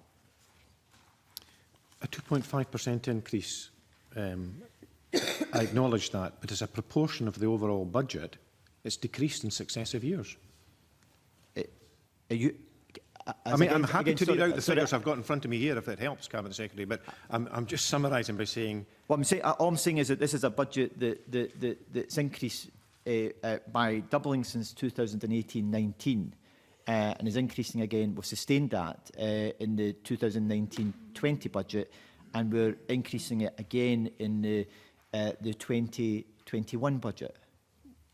Well, notwithstanding that, presumably you thought it was a very good idea to double it from an extremely modest sum to a relatively modest sum, but it's still, as an overall part of the transport budget, is decreased in successive years. That's not the response from a government that's declared a climate emergency. Well, in terms of, well, I think given that we've doubled the budget effectively over the last couple of years, I think it'd be wrong to say that we don't recognise the value and importance of active travel. Would you call, in terms of how that compares to other parts of the budget, most of the capital investment which will be going into road projects at the present moment will be around maintenance or existing programmes of improvements, whether it be the A9 or the A96, which has been taken forward. But sorry, I was just wondering, to maybe help John, just to the question is the regarding the increase. Has the budget been spent each year? Has all the money that's been allocated been spent every year? Because I think that would help John understand whether there is a bigger increase or maybe not such a big increase. Well, some of the projects, again, in terms of local authorities working up proposals and taking them forward, but I think over the course of the last year there was something like around over £70 million worth of projects which were in delivery. There's an element of the budget that's used for behavioural change programmes and for other cycling programmes and active travel programmes as well. But my understanding is that most of it over the course of the last year, I don't know if Lee can just confirm, most of it over the course of the last year has been used for the programmes for which it was intended. Yes, that's correct, Cabinet Secretary. And to answer your specific question, most of the money has been spent, although it was a considerable challenge when the budget was firstly doubled from 40 to 80 million to ramp up the activity that was required in order to do that. Do you not think in future, Cabinet Secretary, people will reflect back? A government's declared a climate emergency. It's committed to an extensive road building programme of £6 billion. It's got a decreasing portion of its budget directed to active travel. That's completely inconsistent with the declaration of a climate emergency. Well, no, I don't accept that. I've been very clear in that there's a range of measures which are taking forward, not just in my portfolio, but across government to meet our net zero obligations as well. And there'll be more which will be taken forward, and you'll see that when the climate change plan is published. But also, if you look at the investment hierarchy and the sustainable transport hierarchy that was set out in the National Transport Strategy, that will inform our decisions going forward for new projects and for new policies which we're taking forward around transport provision. So I think that in itself is a clear indication of where the government's priorities are going to be in the years to come. Having said that, I think issues such as making sure that we continue to improve our road connectivity do not disappear as a result of the climate change challenge we've got. So, for example, the safety issues on the A9, which we know the dualling of it will considerably assist us in dealing with. Could you outline what these safety measures were, Cabinet Secretary? Because I understood that they'd all been designed out. We have an increased speed limit in HGVs. We have the safety cameras. And I understood the accepted position was that any collision, therefore, was the result of irresponsible driver behaviour. Yeah, are you saying that's not the case? But in the long term, the road will be safer as a result of the dualling programme, which has been taken forward as well. And alongside some of the safety issues and concerns that are with the A96, which are often raised with me in terms of some of the challenges on the existing road network. So there will still be a need to make sure that we improve our road connectivity, while at the same time looking to increase the use of public transport, encourage people to use active travel, to encourage those who are using vehicles to move to ultra-low emission vehicles, and to reduce the impact that they have on the environment. So there's a whole suite of measures that have to be taken forward in order to address these issues. And the balance that we've sought to approach to achieve that through has been trying to address all of these issues. And for example, as well, the significant increase in funding we're providing for rail infrastructure in order to help to improve rail infrastructure to make it more attractive for people to make use of as well. All of that helps to contribute towards supporting people to move to use public transport and also to assist us in meeting our climate change challenge. Cabinet Secretary, of course, you don't look persuaded. Well, no, any investment in rail is to be welcomed. I'll give you perhaps the opportunity to outline to the committee, please, a breakdown of the programmes that are being funded through the Future Transport Fund, please. The Future Transport Fund covers a range of different areas. So it's at a record level at £83 million, which is planned for investment in the 2020-2021 budget. It covers some of these figures are not finalised, but these are the broad figures for the different areas which it will cover. There's £40 million for fleet transformation, switched on towns and cities, for increasing EV charging provision and also for sector transition. There is £10 million for zero emission bus investment and for infrastructure to support that, and £6 million for the Scottish Ultra Low Emission Bus Scheme, which was announced just last week on the 13th, I believe, of February. There's do you want me to continue with the I've had a specific, it's a lengthy list, and I'm sure we can all access the information. Can I ask specifically on that, in the Scottish Ultra Low Emission Bus Scheme? And you say the figure of £6 million there, Cabinet Secretary. Can you say how many electric buses will that buy next year? Well, the scheme has been opened up for bus operators to apply for funding from it. It will be dependent upon the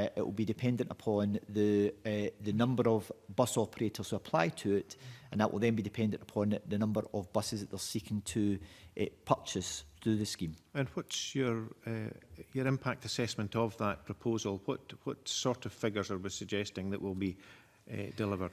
Well, it's difficult to give a specific figure on that because it is dependent upon... How did you come to the figure in the fund then for that? Pardon? How did you arrive at the figure in the fund for low emission buses then if you didn't know how many they were going to deliver? Well, part of it is to help to support the transition towards low emission zones. So in utilising some of the funding which can be used to help to support bus companies to move towards ultra low emission vehicles. But I would say it's probably more likely to be in the sort of 20s and 30s rather than being the hundreds of buses. But the actual figure will be dependent upon bus companies who apply to the fund and secure funding from it is dependent on how many buses that they're looking to purchase at any given time. So it doesn't buy all the bus for them. It's a proportion of the cost that helps to meet the differential between the cost of buying a Euro 6 diesel engine bus to that of an electric bus, and it provides a proportion of the cost that's the difference between those. Thank you very much indeed. Thank you, John. Some brief follow-ups.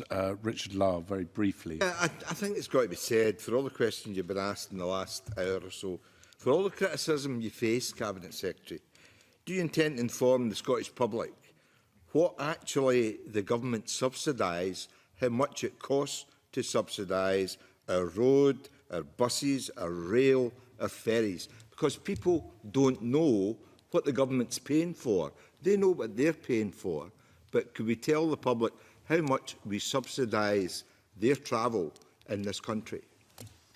I'm more than happy to take away your suggestion to look at how we can maybe explain that more fully in terms of how the budget is used for how we're helping to support rail travel, bus travel, or road infrastructure, rail infrastructure, to set that out more clearly. But by and large, all of this budget, so the The £3 billion of revenue and capital funding over the course of the next year is all about addressing the issues that I highlighted right at the very start. The government really improve. subsidised by £3 billion. Mr. Lau, I think we're going to park that one there. I've got 2 questions and I've got about 3 minutes. So there's your time frame, committee members and Cabinet Secretary. Jamie, very briefly, then the last one, Peter Chapman. Thank you. I'm sure people are over the moon that the Cabinet Secretary is subsidising all their public transport needs.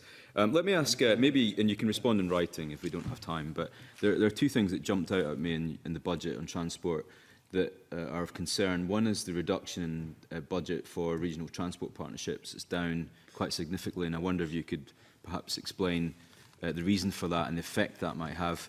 And on buses, given that we are trying to get people out of their cars and improve modal shift, why the budget line for support for bus services is down, whilst I accept that the concessionary travel budget is up. So maybe that's something you could explain to the committee at some point.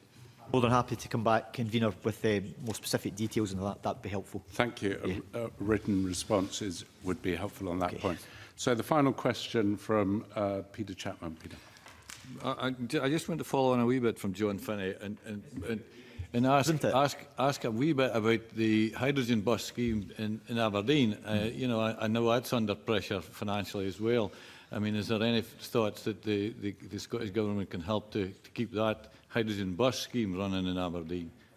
That sounds like a constituency question, which you may wish to. You may wish to. It's a fairly general question as well. I mean, we were speaking about electric buses. You know, hydrogen buses are another part of the same issue.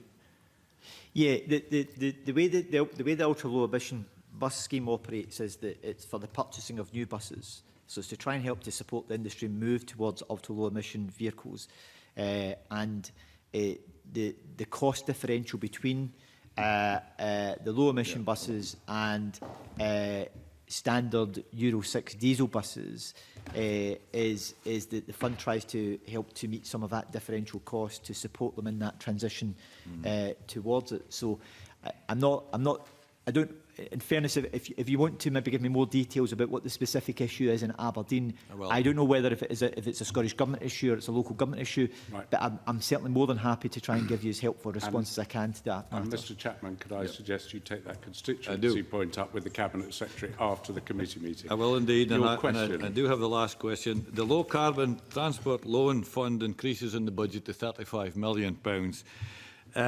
We just wonder if you've conducted any analysis of who benefits from that fund, because the assumption is that possibly this is effectively a subsidy to already well-off people to buy relatively expensive electric vehicles.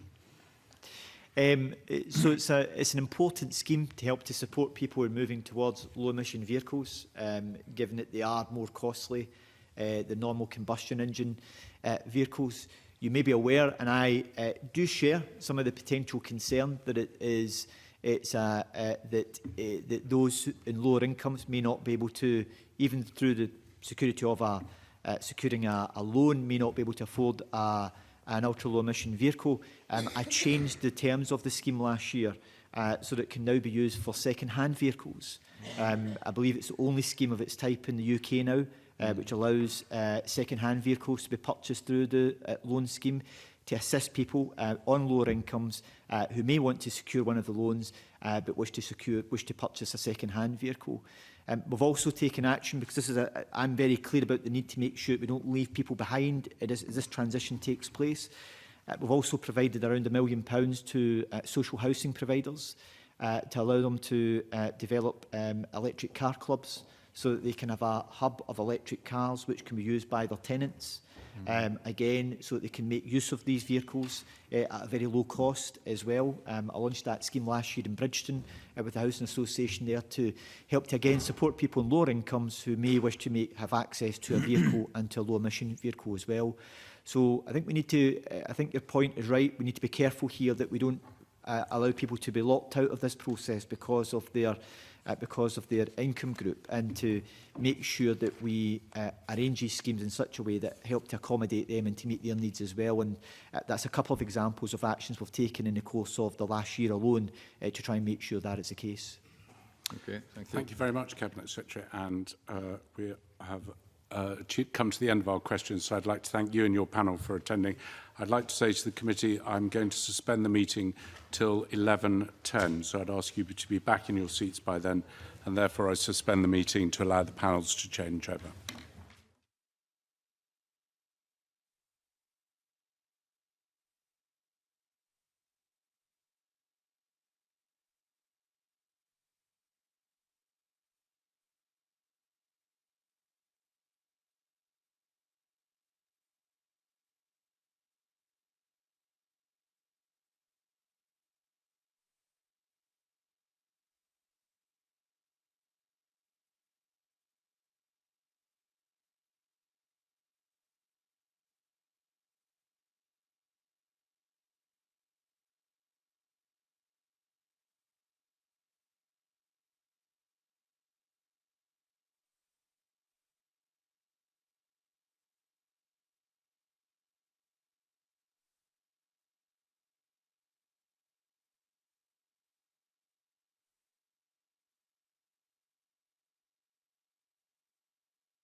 Okay, welcome back to the committee meeting, and I'm going to move on to agenda item 4, which is consideration of subordinate legislation. Before I do so, however, we need to make some declarations of interest, and I'm going to start it off by saying that I am a member of a family farming partnership, which is registered in my declaration of interests. Peter. Likewise, I need to declare an interest as a member of a farming partnership as well. A joint interest in a very small registered agricultural holding from which I derive no income. Okay, so thank you for that. This item is to consider one affirmative instrument, the Direct Payments to Farmers Legislative Continuity Scotland Miscellaneous Amendments Regulations 2020. The committee will take evidence from Fergus Ewing, the Cabinet Secretary for the Rural Economy and Tourism. The motion seeking the approval of the instrument will be considered at item 5. Members should please note that there have been no representations to the committee on this instrument. And I'd like to welcome Fergus Ewing, the Cabinet Secretary for Rural Economy and Tourism. And I'd also like to welcome Andrew Crawley, Lawyer, Scottish Government Legal Directorate, and Lynn Stewart, the Head of Direct Payments, Rural Payments and Inspections Directorate, Scottish Government. Sorry, I'll get that right. Cabinet Secretary, would you like to make a very brief opening statement?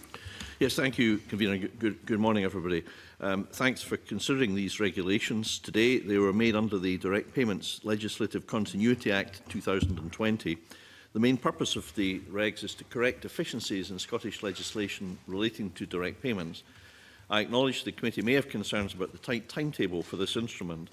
However, the responsibility for this, I'm afraid, does rest with the UK Government, as they only introduced the bill for the 220 Act on 9th of January, with it receiving royal assent on 30th January this year, despite the fact, to be fair to myself, that I have been pressing the UK Government for action on this since July last year. The SSI could only be made when this royal assent had been received, and it needed to come into force in advance of the UK's withdrawal from the EU, which took place at 11 p.m. on 31st of January. The SSI does not amount to a change in policy and is being made to avoid technical operational deficiencies arising in our own domestic regulations. The Scottish Government recognises how critical, Convener, the direct payment schemes are to Scottish farmers and crofters, and had to make preparations for the exceptional circumstances that arose as a result of the UK's withdrawal agreement with the EU. This SSI ensures the continued functioning of our domestic Scottish regulatory framework, guaranteeing that farmers and crofters can make claims and receive direct payments for the 2020 claim year, which will assist them to maintain and to continue their businesses. I and my officials are happy to take any questions that the committee may have. Thank you. Thank you, Cabinet Secretary. Questions? Richard Lyle's got a question. Richard. Yeah, so basically what you're saying, Cabinet Secretary, even although you continually contacted the UK Government, you could do nothing regarding this regulation until the UK Government passed their regulation. Is that right? Yes, I think it is right. I mean, what I would just say is that, I've never believed that this issue is a party political issue. It's a kind of workaday bread and butter issue of making sure that whatever the rights and wrongs of Brexit, park that to one side for the moment, everybody wanted to make sure that all farmers and crofters and other people entitled to receive payments continued to receive those payments. In other words, I always, Convener, saw this as a process matter, not a matter of party politics. But to be fair to myself, I did make it clear, I think from July, well, I think it's reasonable to make this point, that in order to try to foster the constructive approach necessary to ensure that the objective that I've just described was achieved, in July last year, I pressed the UK on this. And in fact, and I think it may have been in my introductory call with her, with Theresa Villiers, I said, look, Theresa, you need to do this bill now, because if you don't, you'll be hobbling around at the last minute. So I did say, fair to myself, that this is something that the UK government could have chosen to get on with last July. It didn't for other political reasons. I'm not going to make anything of that. And then what I feared happened did happen, namely scrabbling around at the last minute, and myself and yourselves having to do the work that we did last month to correct that. So, I did, I think, to be fair to myself, thanks to the good work of my officials and their predecessors, identify a procedural lacuna. And as soon as we identified it, we said to the UK government, let's sort this out by working together. And now today we're completing that process. And, you know, there's an awful lot of other things that I think we should be discussing. Frankly, I think, Convener, this is really just finishing off a matter of process. And I hope that it will be seen in that light by all members. Thank you. I see no other questions, so I'd like to thank Cabinet Secretary for that. I'd like to therefore move on to agenda item 5. This is the fifth agenda item, is the formal consideration of motion S5M 20849 in the name of the Cabinet Secretary for the Rural Economy, calling on the committee to recommend that direct payments to farmers, Legislative Continuity Scotland Miscellaneous Amendments Regulations 2020 be approved. I would like to ask the Cabinet Secretary to move the motion and if he wants to make any further comments to the ones he's already made. Moved and no further comments. Are there any comments from members? So the question is that motion S5M 20849 be agreed. Are we all agreed? Yes. We are agreed. I am now very briefly going to suspend the meeting, but asking committee members to stay in place while the witnesses change for the next session. Thank you, and I suspend the meeting.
Thank you. I'm going to move on to agenda item 6, which is budget scrutiny.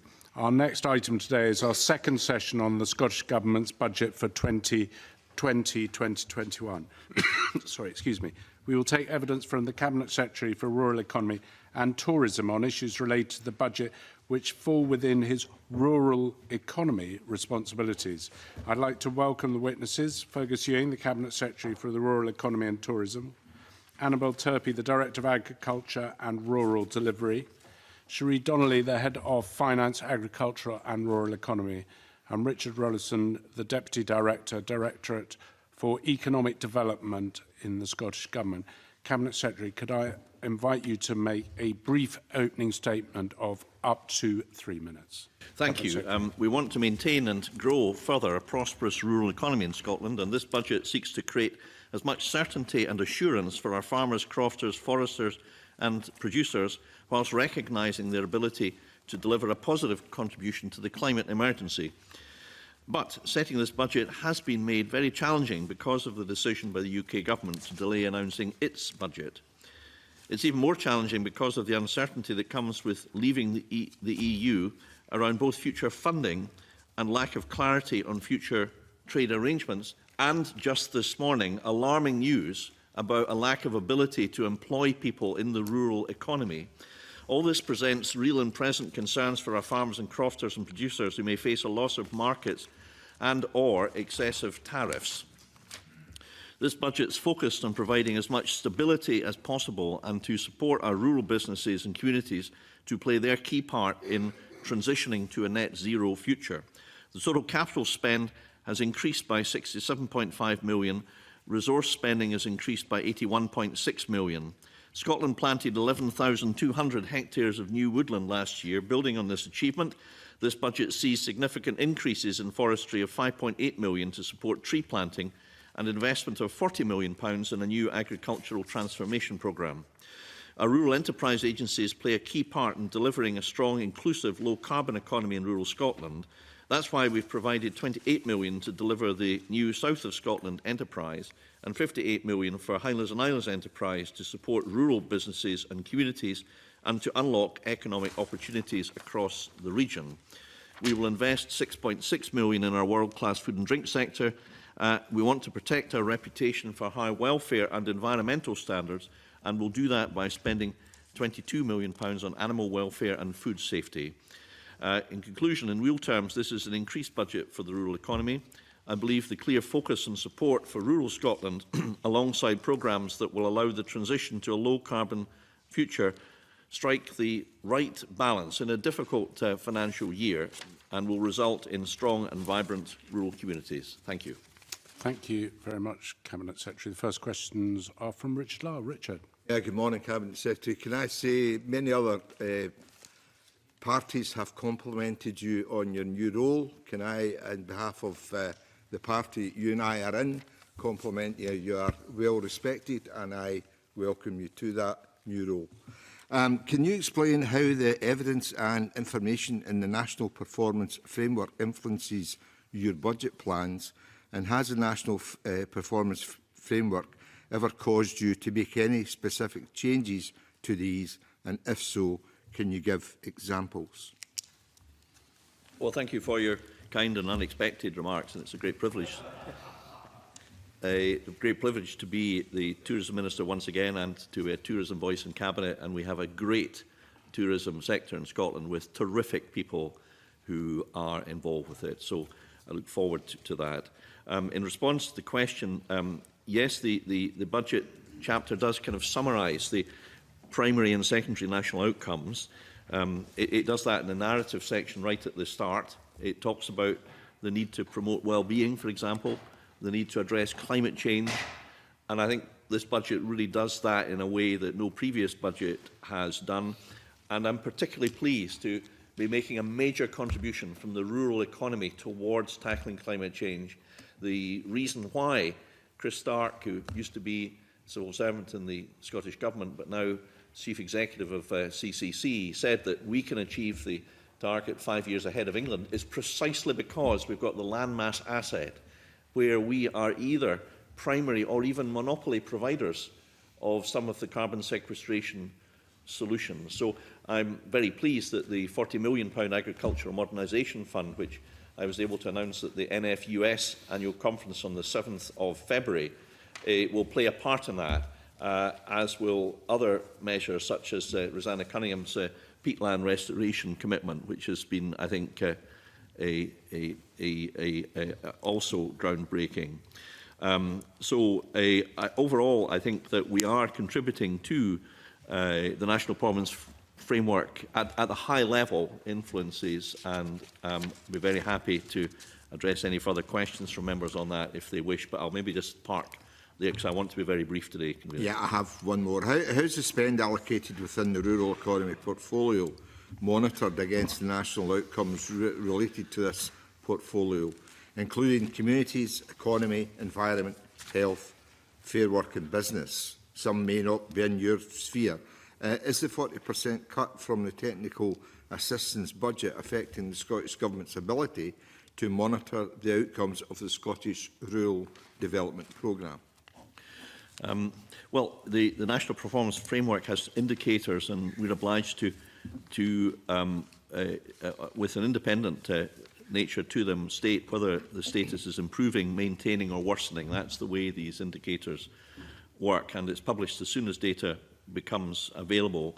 I would say that the cuts to which the member alludes have no impact on our ability to monitor the outcomes of the SRDP. The SRDP monitoring is carried out annually in line with EU requirements. And alongside reporting to the EU, it's also the responsibility of the Rural Development Operation Committee to monitor the quality of implementation of the programme and monitor the programme by means of financial output and target indicators. So I hope that provides some reassurance. Thank you.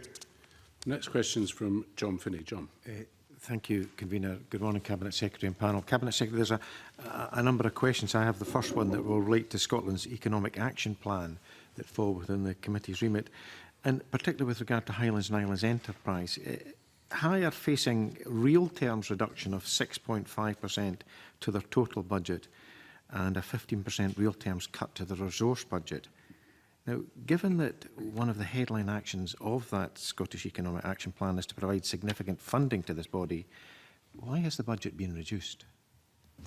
Well, we are committed very much to working with HIE and through programmes and interventions in this portfolio and others to support the economies and communities of the Highlands. The budget provides for £53 million of support for HIE, including a stable capital budget of £25.5 million. It also includes a doubling of the financial transactions from 1 to 2 million. However, I do acknowledge that there's been a reduction of 13.6% in the resource budget, and they will need to focus and profile the resources very carefully over the next year. Now, I know this is a very important matter to everyone in the Highlands and to myself, and I did have a very positive discussion with Lorne Creer on Monday of this week, and senior officials from the Scottish Government attended the HIE board yesterday in order to make clear on my behalf my commitment to working with HIE to manage budgets and to consider potential in-year pressures in a way that continues to meet the needs of businesses and communities across the region, and in particular support work on the Cairngorm Funicular Railway and the wider Cairngorm Master Plan. Now, the feedback I've had from my officials, Mr Finney, who attended that meeting yesterday, is that it was a very constructive and workmanlike exchange. So therefore, that dialogue will very much continue between myself and HIE throughout the year. At the same time, I think we have to recognise there's many other interventions we're making. City Deal Finance is new. Massive investment in other areas, such as road transport. The dualling of the A9, as members will know, is continuing with the Lunkerty section coming to completion fairly soon, as well as investment through rural development, EMFF, affordable housing, capital investment and the agricultural transformation programme. So looking at things in the round, Convener, there has actually been an injection of far greater levels of investment, which plays a part in promoting the economy through improved transportation and other matters in the Highlands and Islands than there has been before. I think it's very positive that there is engagement with your senior officials and High, and I hope that continues. And I know what you say about Cairngorm, but of course the Highlands and Islands is much bigger than that. It's a single project. What assessment, if any, was made, Cabinet Secretary, of the implications for this organisation? I acknowledge what you say about various other strands of government work, but the implications for this organisation, who, after all, have played a significant role in moving things on in the Highlands and Islands. Well, first of all, I give my personal assurance to Mr Finney that the engagement will continue, close engagement will continue, and it will be overseen by myself personally. Secondly, there has been extremely thorough joint working in relation to managing the in-year pressures, so that we've looked at individual items of expenditure, and we've done that in a great deal of detail. And we are absolutely committed to ensuring that the economic benefits of Cairngorm continue, for example, to be fully realised. But as Mr Finney says, there's far more to the Highlands than that, and therefore we are working very closely with Lorne Creer and his board to ensure that their ability to support economic development in the whole of the Highlands and Islands is not impaired. I give my personal assurance that that is something which we will do. There has been a lot of press coverage about this. Some of the figures quoted in the press, and I can go into this if the committee wishes, have been grossly misleading. There hasn't been, an enormous reduction in HIE budget since 2007. Sadly, that's been misreported. But we do appreciate it's a difficult budget this year for the Scottish Government all in all, and we have had difficult decisions to make. But I'm confident we can work through these matters with HIE, and I know Mr. Rawlinson is ready to answer any more detailed questions if members wish to go into any more detail, convener, if time permits. If there are specific, more detailed questions, then of course I'd be very happy to answer them in writing. Can I ask a very brief question, John, if you've finished? Well, I'm conscious there's a whole load of... I could spend all morning asking about this, but I think we'll leave it at that. Thank you, Cabinet Secretary. Very briefly, Cabinet Secretary, because you mentioned the funicular railway, I think the estimates out there put out by HIE, the cost for that for repairs will be £10 million-ish. They don't know exactly. I couldn't find anything in the budget for any spend this year. If works do start this year, which you've said that you'd be keen to see, I think, once all the surveys are carried out, how will you find the funding for that? Well, my understanding is that there has been no final estimate, and I think we should be very careful about this because the situation needs to be addressed and is a matter of urgency. But we have indicated to HIE that this is a project which is of importance to Scotland as a whole. It's therefore appropriate funding is prioritised to support the work. And you're right, it's the intention of HIE to repair the funicular, and we need to, and we are working very closely in partnership with them to make sure that the provision of the relevant information surrounding the cost of the repairs is at a sufficient level that budgetary decisions can then be made. And once we reach that stage, and this is a priority, we will then work closely with them to address the funding pressures that will ensue. Because the timing of these things is not certain, it's difficult to make more precise allowance for that in budgetary terms. But I'm happy to give the assurance that this is a priority which the Scottish Government accepts for working with HIE to deliver. It's of huge importance to the local economy. The funicular provides not only access for snow sports, but also summer activity. And those who have limited mobility, for example, can enjoy the mountain experience, and go to the top of the mountain at Cairngorm and enjoy the unique experience that has. So there's lots of work to be done on the business plan, the use of the natural resources, the renewable energy, all year-round use. Just by comparison, convener, to strike a cheerful note, Nevis Range has diversified away from snow sports so that a very substantial part of its revenue, in fact most of its revenue, now does not come from skiing and snow sports at all. It comes from a variety of other things such as renewables, mountain biking, other activities near the base. So it can be done.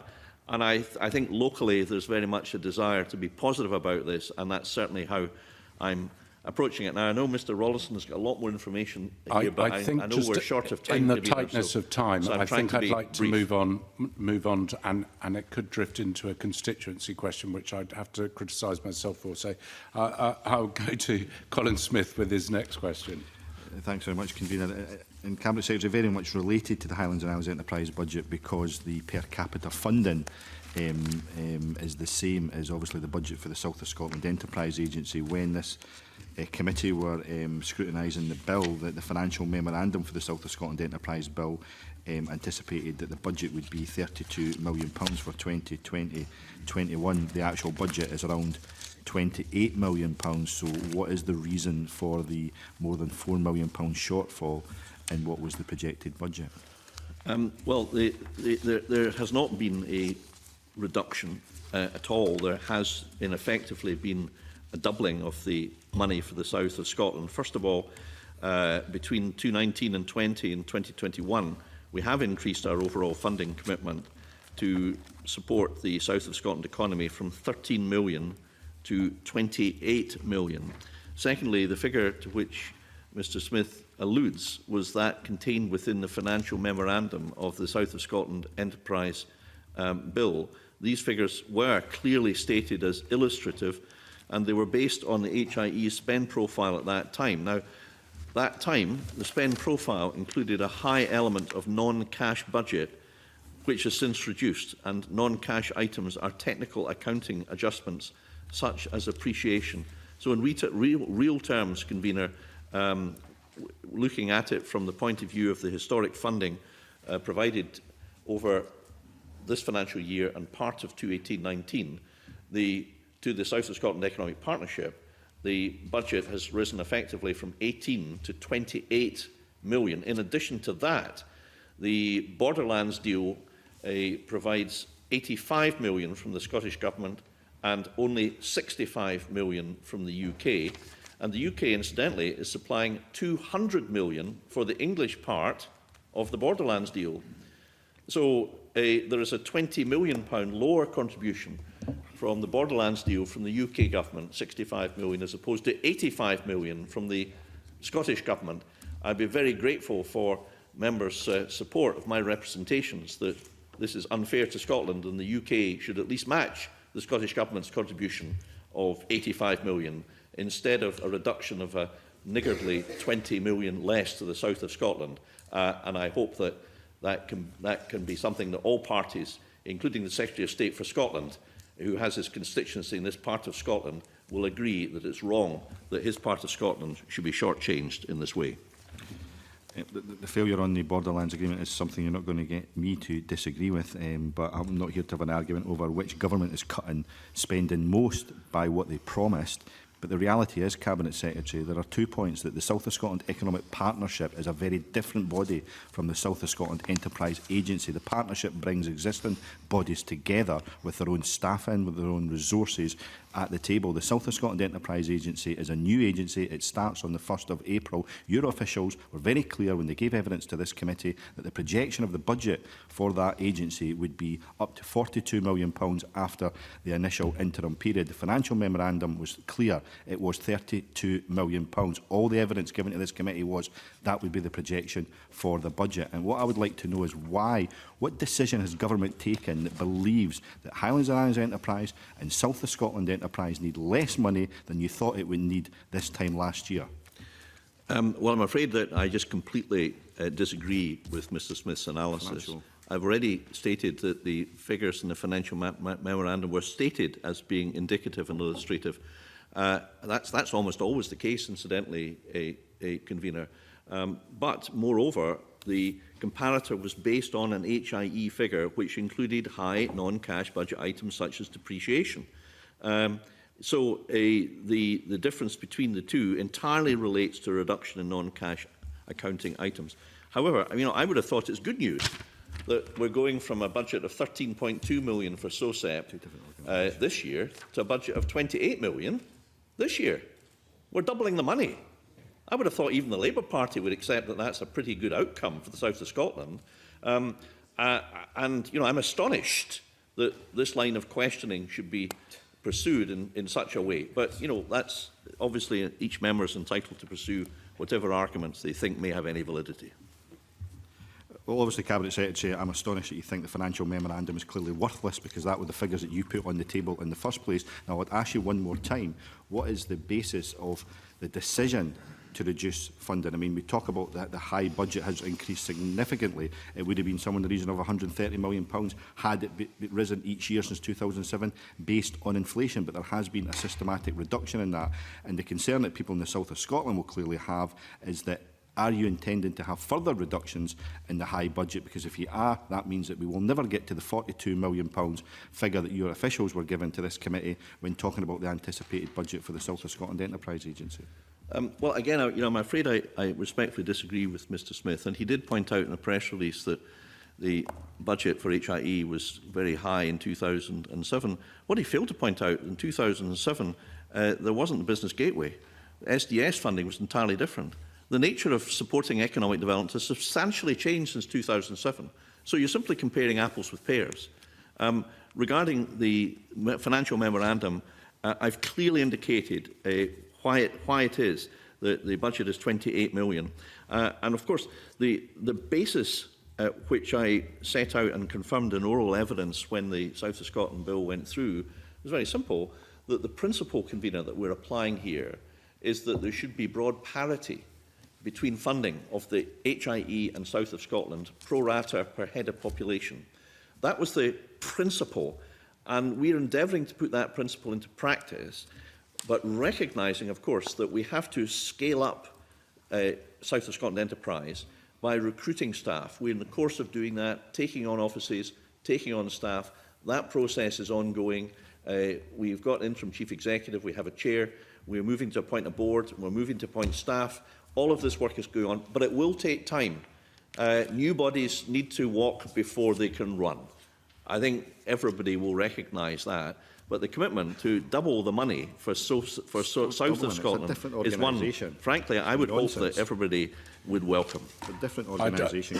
Colin, I don't think you're going to get any further with the Cabinet Secretary on that, so I'm going to have to move to the next question, which is Jamie Green. Jamie. Thank you, Convener. So we're doing budget scrutiny on the rural economy. I wondered if I could point members and the Cabinet Secretary's attention to the Scottish Economic Action Plan. I presume that's something the Cabinet Secretary is aware of. So that plan was originally produced in 2018. There recently was a refresh of that distributed to members. And I guess what I'm trying to get to the bottom of is there are a number of key initiatives within that economic action plan that have specific relation to the rural economy, but we've gone through the rural economy budget and indeed the entire Scottish budget for this year, but they're notably absent. Could I point the Cabinet Secretary towards a couple specifics, and maybe he could enlighten me as to how they'll be funded? The first is the 5-year food and drink export plan that the Economic Action Plan makes great hay of, and the other is the creation of a food and drink academy. Where is the funding for these coming from if they're not in this year's budget? Well, the Scottish Government support for both of these initiatives, the export plan and the food academy, is provided through our food and drink budget of £6.6 million in 2020 to 21.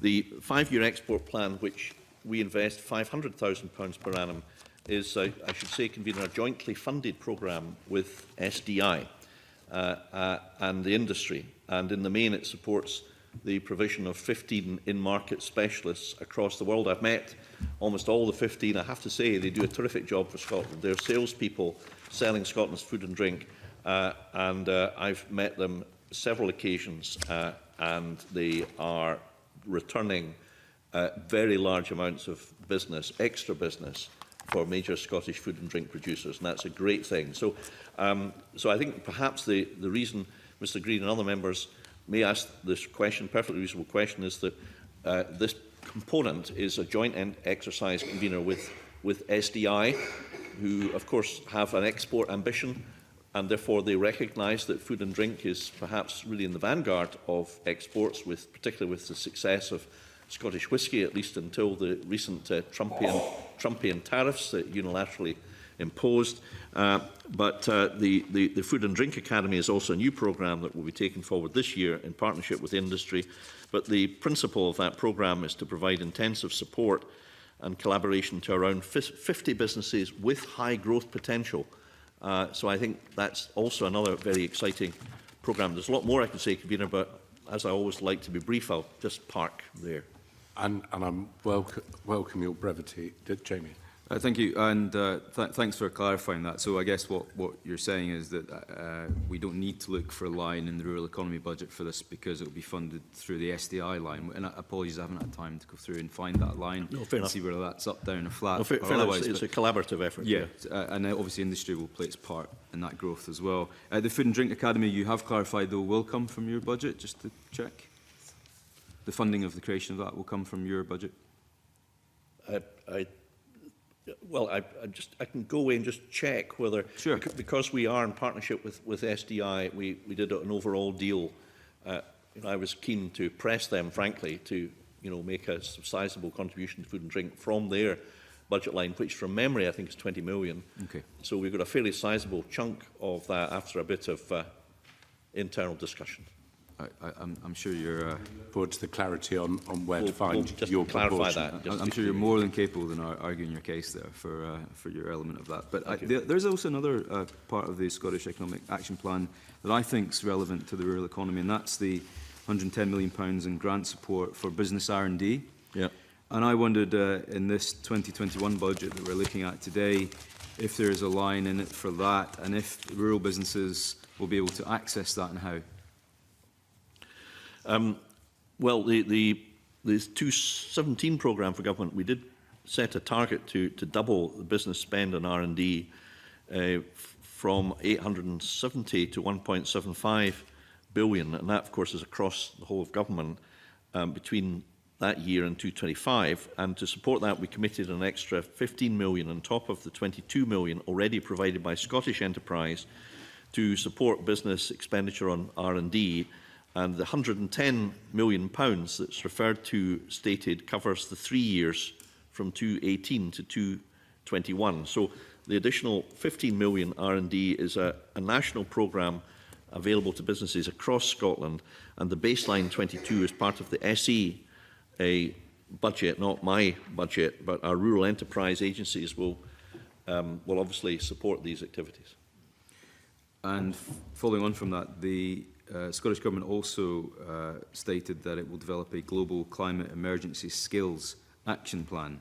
That's a nice, easy acronym. Is that underway already, and will there be funds allocated towards that? And will that include upskilling our rural workforce to play their part in that?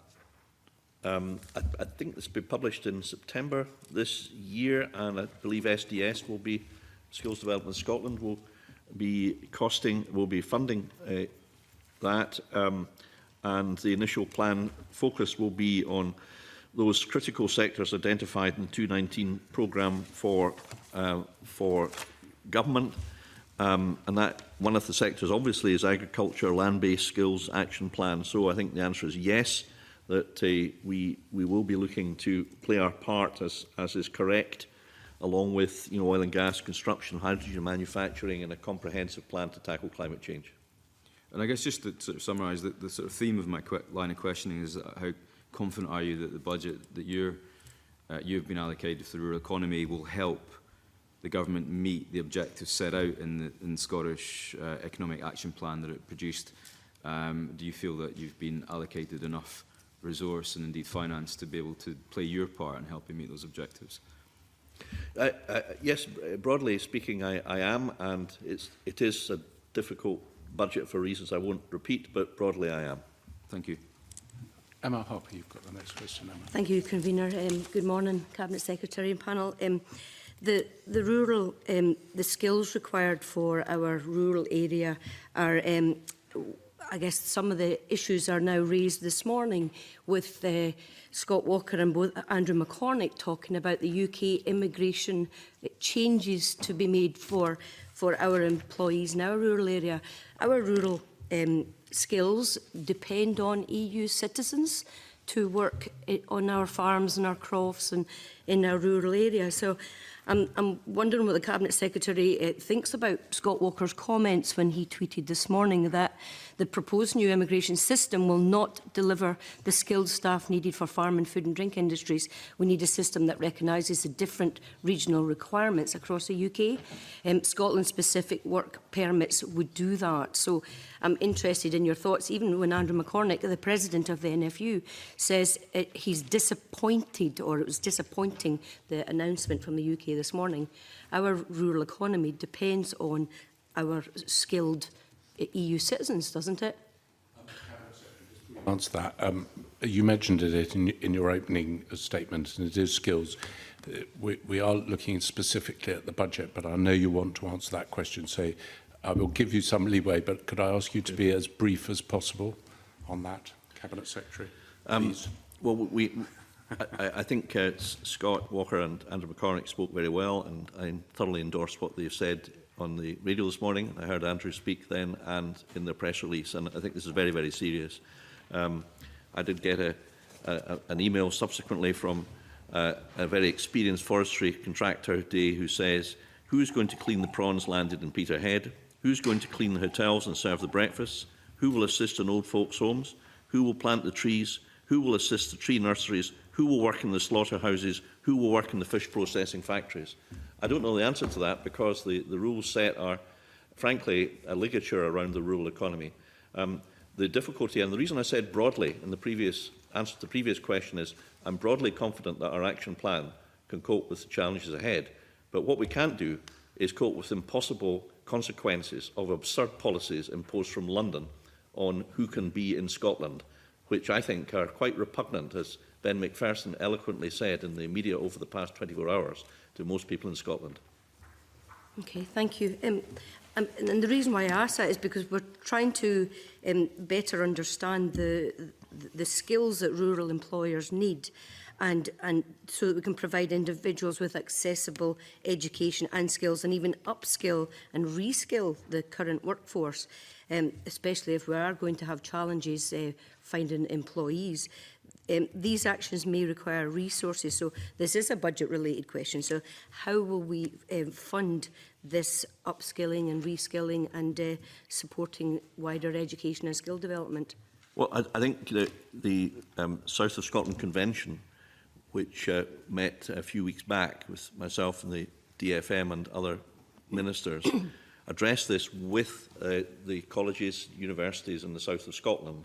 And we have already provided 6.7 million through the South of Scotland Economic Partnership to support the skills learning and learning network there.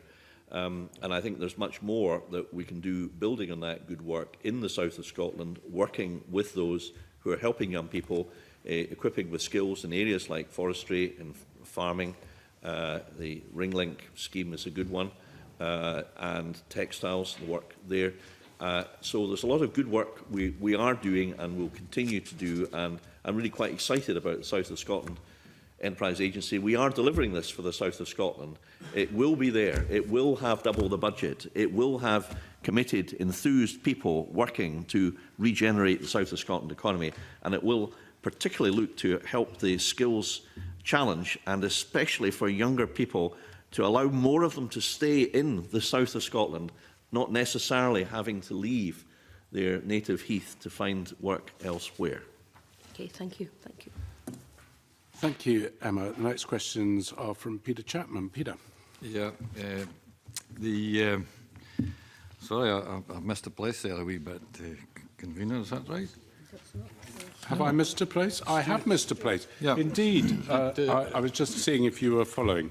And indeed, you are following better than me. And on my list, I have Stuart Stevenson. Gosh, I'm going to pay for that, leaving him out. Stuart. No, at all, Convener. Anyway, I have a couple of questions that relate to some of the practicalities around our having left the EU, and I'll ask them both, although they are different questions. The first is just simply what provision there is in the budget and what related work is being undertaken in your portfolio to replace some of the EU functions that are currently undertaken there. One of the examples for that is oversight of permissible pesticides, which I think falls within your interest. The other one, which is in the same domain, but it's a different question, is one that's of importance to three of us here who represent areas in the North East of Scotland in particular, which is the need for additional certifying officers for export, health certificates for fish exports. Now, I recognise that's part of trading standards that's provided through local authorities. But in relation to that, I simply ask if the government is working with local authorities on that particular issue, which is a substantial one for the North East, where varying figures for the number of EHCs, figures from as little as 4 times as many to as much as 10 or 12 times as many are going to be required. Right. Well, there's quite a lot there. I think generally, processes that up till now have been carried out at EU level by the likes of the European Food Safety Authority have to be converted into national processes, and that's a post-Brexit process that hasn't yet begun. The health and safety do have a role to play. They are a reserve body, as members will know. There's an expert committee on pesticides to inform the longer approach with scientific advice. I think the consultation on that is not due to take place until the end of the transition period. So that's perhaps not something that will have necessarily budgetary consequences in this financial year. But, broadly speaking, things which were done at an EU level, we don't have a budget for. We don't have a staff for, we don't have a budget for, and there's no plan for it. So these are all post-Brexit issues. But so I don't know that I can add too much more to that. The issue of EHCs, however, is something where you know, I've been spending a huge amount of time, quite rightly so, with the fishing industry, with fish processors in Mr Stevenson's constituency and elsewhere. There's the DFDS facility in central Scotland is a hub of excellence. I visited there working with South Lanarkshire Council, who have a speciality in this area. We work closely with them. They will need more compliance officers. The estimate is that, you know, in there may be a need for, I think, a couple of 100,000 EHCs at a cost of estimated is between 7 and 15 million. Incidentally, the impacts for Northern Ireland could be even greater. But sticking with Scotland, we have said to the UK government, well, look, this is a Boris Brexit bill. This is a bill that is directly resultant from the UK's decision to eschew dynamic alignment with the EU. All they had to do to avoid this is agree to dynamic alignment with EU regulations. Then there would have been no need for EHCs.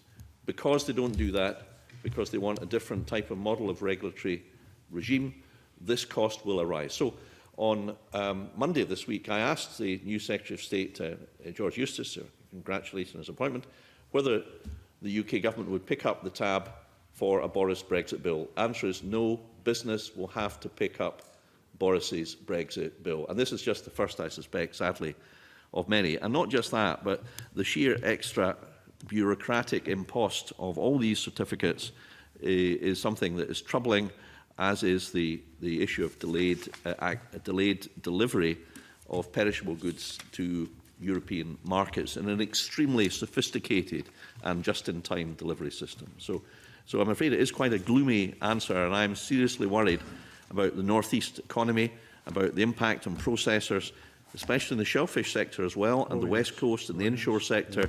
This is really a very, very hot issue. I'm very disappointed the UK government's initial view is that they're not going to pick up the tab for this bill which they've created. It does seem to be illogical and unfair, but maybe they will be forced to do a U-turn at that at some stage in future. Thanks, Convener, to allowing me to air this point today, because it is very, very serious indeed. A very, very small supplementary, since Cabinet Secretary mentioned the DFDS facility in Lanarkshire. One of the issues that I've been made aware of, which I don't fully understand, is where containers contain goods from multiple suppliers. Yeah. The administrative arrangements around that are very unclear, and the financial implications of that are very unclear. Is that a subject upon which you're working? Yes, and the particular risk is if you have a lorry with different, say, 10 different individual consignments, if there's 19 valid EHCs, but one that's not valid or absent, what happens to the other 19? Do they get to go through, or is the whole consignment held up? These are the sort of practical worries that businesses are grappling with at the moment, unnecessarily. Thank you. Now, hopefully, with no surprise, I'm coming to Peter Chapman. Peter, you've got the next question. Thank you very much, Convener. And heart attacks aside, I'll get on to mine now. Convergence funding, Cabinet Secretary. And my understanding was that you previously set out that there will be 90 million of convergence funding distributed in 2021, but the budget documents show 95.7 million allocated to this year. So where does the additional 5.7 million come from, and what's it going to be used for? Well, I think there's been an element of confusion here. Let me try to clarify, although I have made this clear in Parliament on the 23rd of January, I think it was, but in statements or comments in the Chamber. But we will be distributing the first tranche of the convergence money this financial year, 2019 to 2020, and the total sum earmarked for that has been £90 million. So that's for this financial year. Next financial year, and this is what we're talking about today, Convener, the residue is, the separate pot is 70 million of the historic convergence monies, along with, subject to one technical caveat, the first tranche of the BEW money.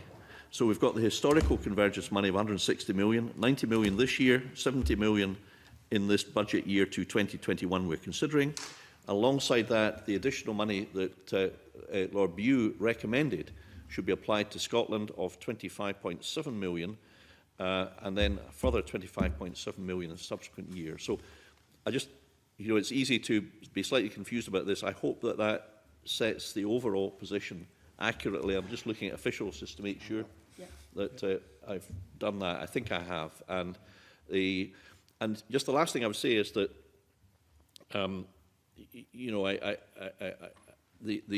the convergence money payment this year will be paid by the end of March.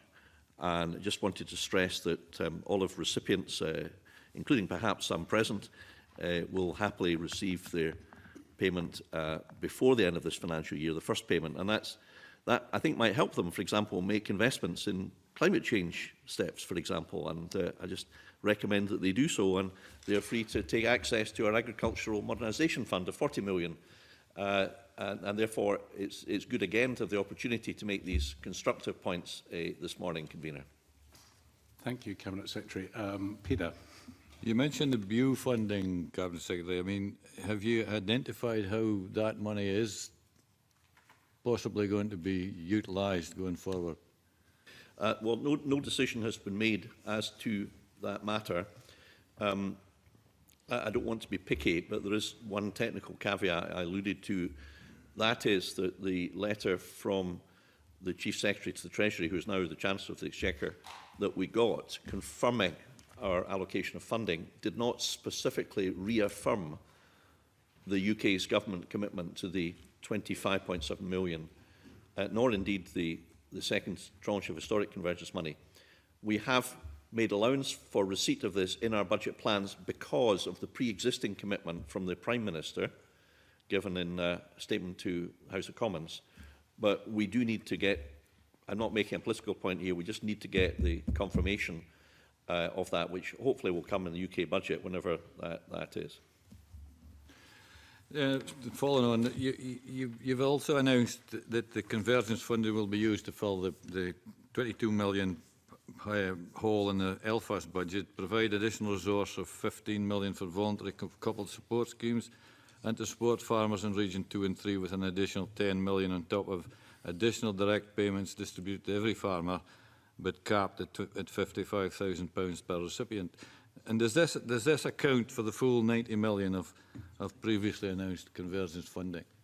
I did, I think, go over the breakdown of the figure previously, Convener. Incidentally, I wouldn't characterise the LFAS issue as a whole in the LFAS budget. What we've done is a top-up, in effect, to the level of support generally that hill farmers are able to receive. And that was the specific commitment that I made, that I would do my best to deliver. But yes, I think broadly speaking, the figures which have been mentioned are correct. I'd have to go back, I think, to my statements to Parliament before, Convener, but certainly the £15 million for voluntary coupled support, the additional £10 million to be applied to Regions 2 and 3 following representations from stakeholders, particularly the Scottish Crofters Federation.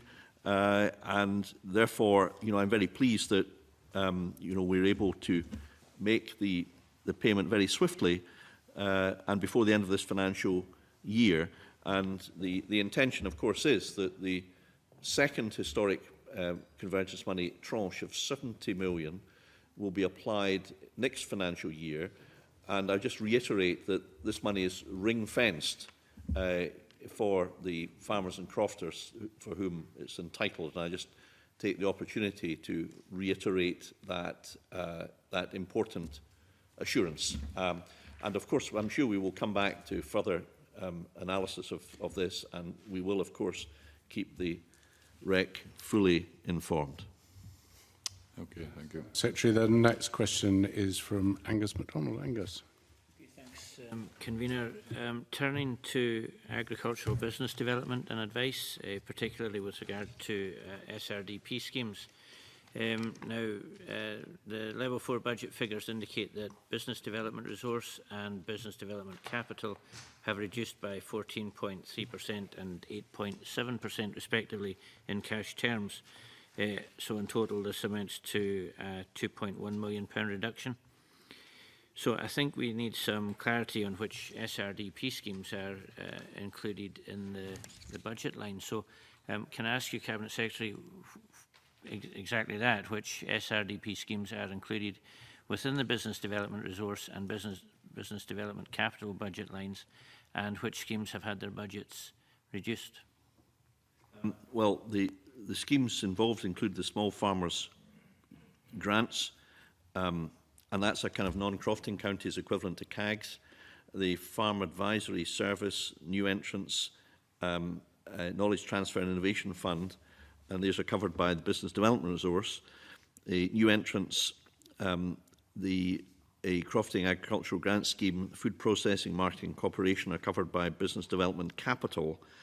So the business development budget has, as the member says, convener, been reduced by £2 million, excluding financial transactions, because spending is front-loaded, and this budget reflects forecast spend under these schemes. So, you know, I think that is part of the explanation. The budget has been reduced for the Small Farmers Grant Scheme and the Farm Advisory Service. These schemes have committed the full SRDP allocation of £22 million over the last 4 years, including around £13 million supporting over 250 new businesses. Now, these are indicative budgets, and we'll continue to monitor scheme performance along with the impact of future spending reviews to make sure that SRDP, so far as within our power, continues to develop to build growth across rural Scotland. There's quite a lot of ground there, Convener. I hope I've answered the member's question. Yes, it's a bit clearer, but not much. You've got another question? You Yes, can indeed. delve deeper. Yeah, I mean, it'd be good to see look back at that on the OR and you know, give it some further thought. But given the continuing Brexit challenges and the need to respond to the climate emergency, has the Scottish Government considered that there may be a need for increased funding for expert advice, business innovation and knowledge transfer, looking back a few years to where you had officers out on the ground giving you know, down-to-earth advice? It would be good to get back to that at some point, particularly with regard to what individual farmers and crofters can do with regard to the climate change emergency. Yes, I think he makes a very fair point, although I do believe that quite a lot of advice is provided by people who get out and about. It's not all online or office-based or over the telephone. I mean, there is a provision of some advice directly, but I think the point Mr MacDonald makes is well made, and the Farm Advisory Service does provide a support to farmers and crofters. So we're currently exploring the option of extending the Farm Advisory Service contract to the end of 2021. This will ensure continued support, and in addition, we've allocated the £40 million to the Agricultural Transformation Programme, and these are broadly to deliver the target of net zero, to improve environmental sustainability and support land use change. So, but I do actually think that Mr MacDonald's raised a very important point. I think if we want farmers to farm more sustainably, there is obviously a need for concomitant relevant advice to be provided. I think in principle that's correct, and I'm happy to have the opportunity to state that that is something that will be necessary, not least because we might well be asking farmers and crofters to do things that perhaps they're unfamiliar with, or unfamiliar with the need for, the execution thereof, the benefits, the approach to be taken. This will all take time, and it will need to be done methodically and carefully, and taking farmers and crofters with us on the journey, winning hearts and minds. That's the approach that we're trying to take. But I think advice at a certain stage will be critical, and therefore I'm happy to give my undertaking that we will continue to look at this very carefully. But extending the option of the Farm Advisory Service contract to 2021 will initially help, I think. Thank you. Mike, you've got the next questions. Mike. Thank you, Convener. Good morning, Cabinet Secretary. Could you tell the committee from which budget line will the funding come from to deliver the pilots as part of the anticipated bespoke system for agricultural support for Scotland's rural economy that's being worked on at the moment? Yes, well, it does depend, I think, on the nature of the pilot as to where the funding would come from, but it could come from existing budgets, the Agricultural Transformation Fund, or potentially the fund arising from the BEW money, the review of the figures that we've alluded to earlier. Some pilots will be underway in 2020.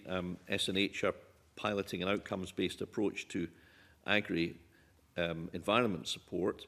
I expect more pilots will be rolled out in 2021 and 22, but the answer to the question is the source of the funding could be a variety of different routes depending upon the nature of the pilot and what objective it would be seeking to pursue. That's fine. Thank you. Stuart, you've got some questions, I think. Thank you, Convener. Back to fishing. I'm going to ask some of what's in front of me, Convener. In particular, perhaps focusing on where funding might come from for supporting our fishermen, our fish processors, in the event that there's a trade deal that is adverse to their interests, as with the Prime Minister reneging on previous commitments, saying the single market and the customs union, seems extremely likely. Where's the support going to come from? How is it going to be delivered? Well, we knew really where we were with the EMFF, and the EMF source of funding was an invaluable source of funding for Scotland over a number of years.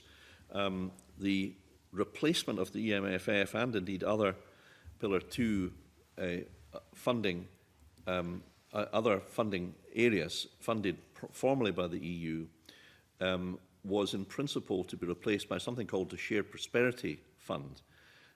However, other than those three words, no one knows really what that is. There was a small announcement of additional funding from the UK in government from Mr Gove when he was at the helm, but it's been less than, as I understand it, than was available from the EU. And I think perhaps the main point is that under generally funding for farming and fishing was for a 7-year period in the EU. They work out a long-term plan, and this seems to be replaced by a 1-year, year-to-year plan. And because most rural economy pursuits are long-term business where investment is required over a year, or projects will take longer than a year, building a new fishing vessel, developing a new drainage or AICS scheme. These are not things generally that are done in 12 months. The move from a 7-year plan and a 7-year budgeting period to a 1-year annual budgeting is disastrous. I think actually the UK ministers recognise that, but the dead hand of the Treasury prevails. Maybe the other thing, separate issue, you're continuing to support the addition of vehicle monitoring systems across the inshore fisheries fleet. And indeed, that's an important safety issue as well as a monitoring issue. Where's the finance coming from there, and do you expect to continue to increase the scope of VMS systems? Well, I believe that this is funding, I'll just double check this, but I believe this is already funded through EMFF, so no additional funding is required in this next financial year.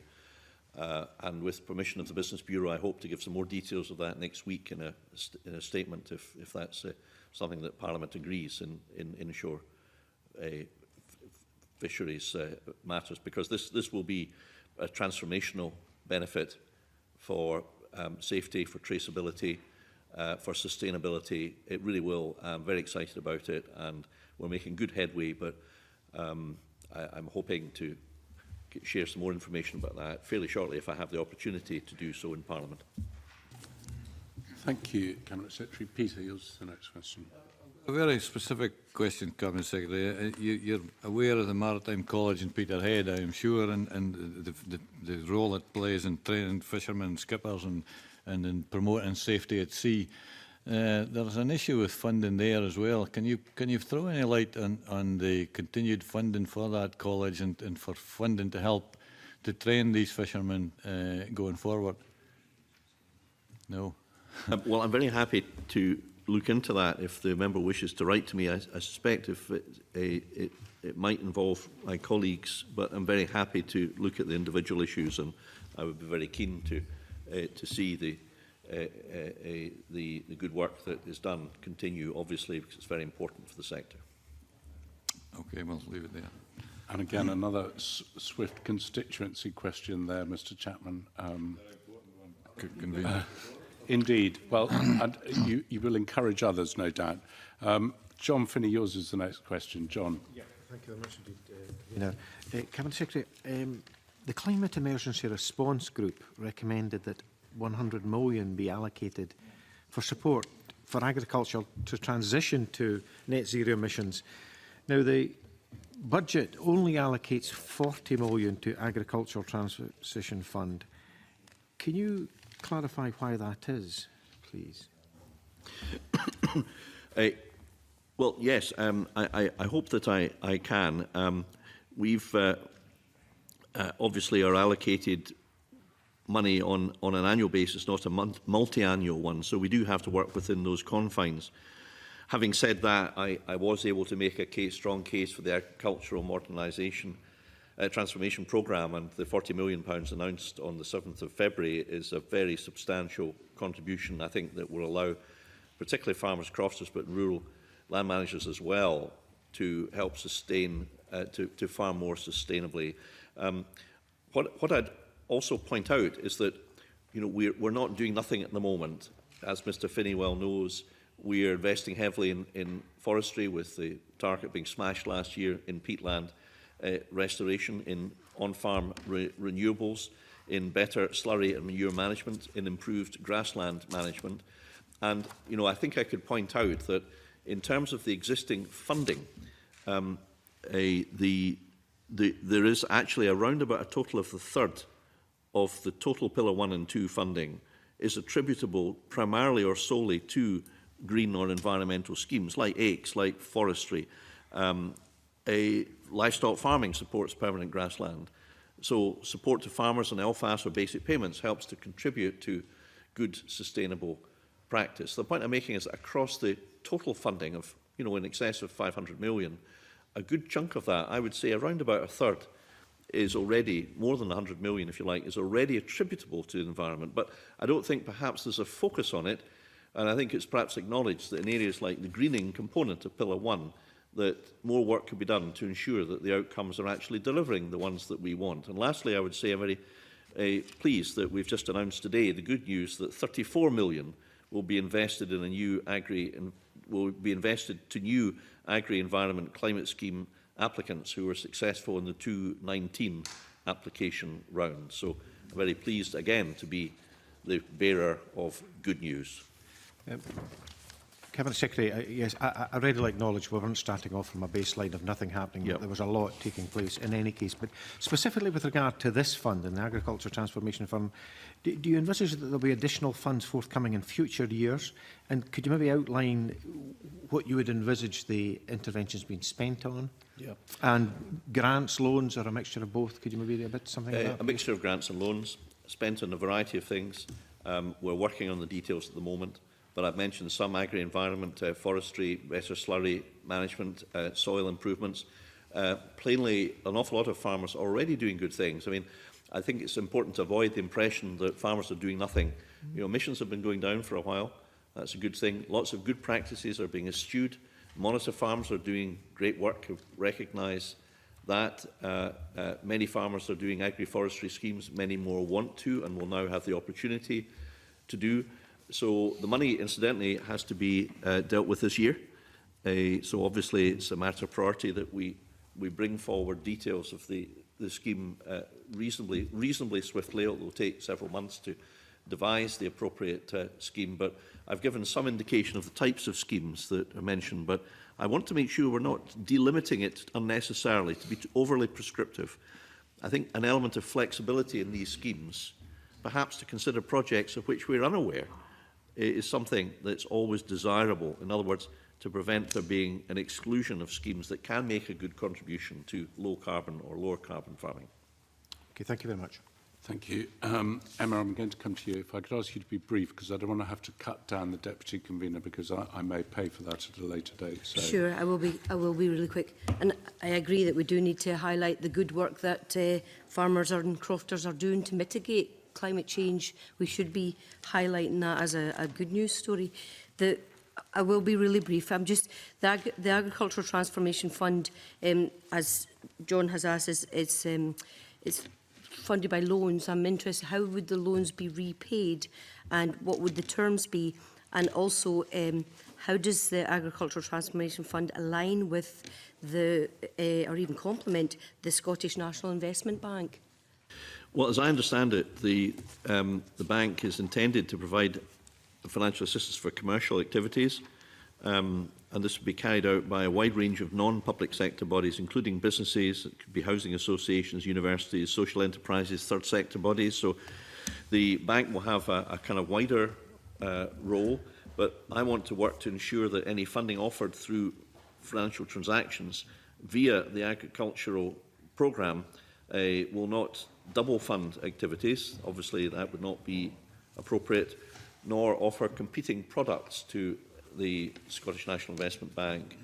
As to the costs, we are looking at the terms of loans that could be made under financial transactions, and we have to consider state aid implications, the ability of those receiving loans to repay what's borrowed, the length of the period of repayment, the interest rates applicable, and the type of projects to be funded.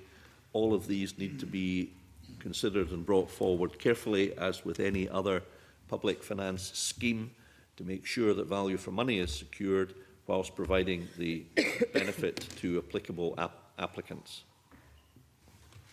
Emma, do you? No, that's fine, thank you. Okay, perfect. So we turn to the Deputy Convener, Maureen. Thank you, Convener. As I understand it, the rural economy portfolio is the third largest emitting portfolio, but is the most carbon intensive portfolio budget. So has there been any analysis of how the Agricultural Modernisation Fund is intended to bring down carbon intensity in this budget in terms of emissions per pound spent? Well, you know, I'm not an expert in the statistical analysis here, but I think it's a bit unfair to characterise the rural sector as the worst offender. I mean, I think, first of all, there has been an awful lot of progress made over the years, and I think that should be acknowledged, and that's thanks to many of the farmers and crofters involved.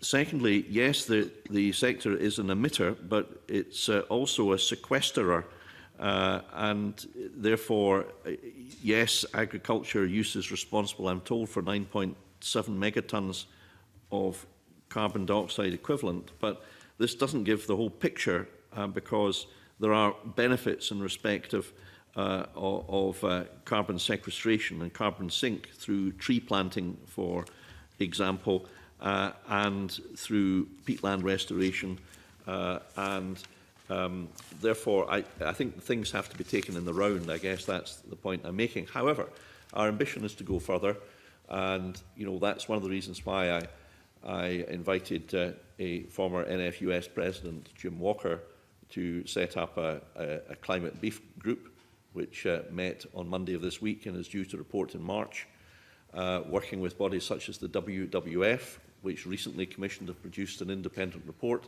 that I discussed with their representatives, whom I met yesterday. So there's more to be done. We're up for it.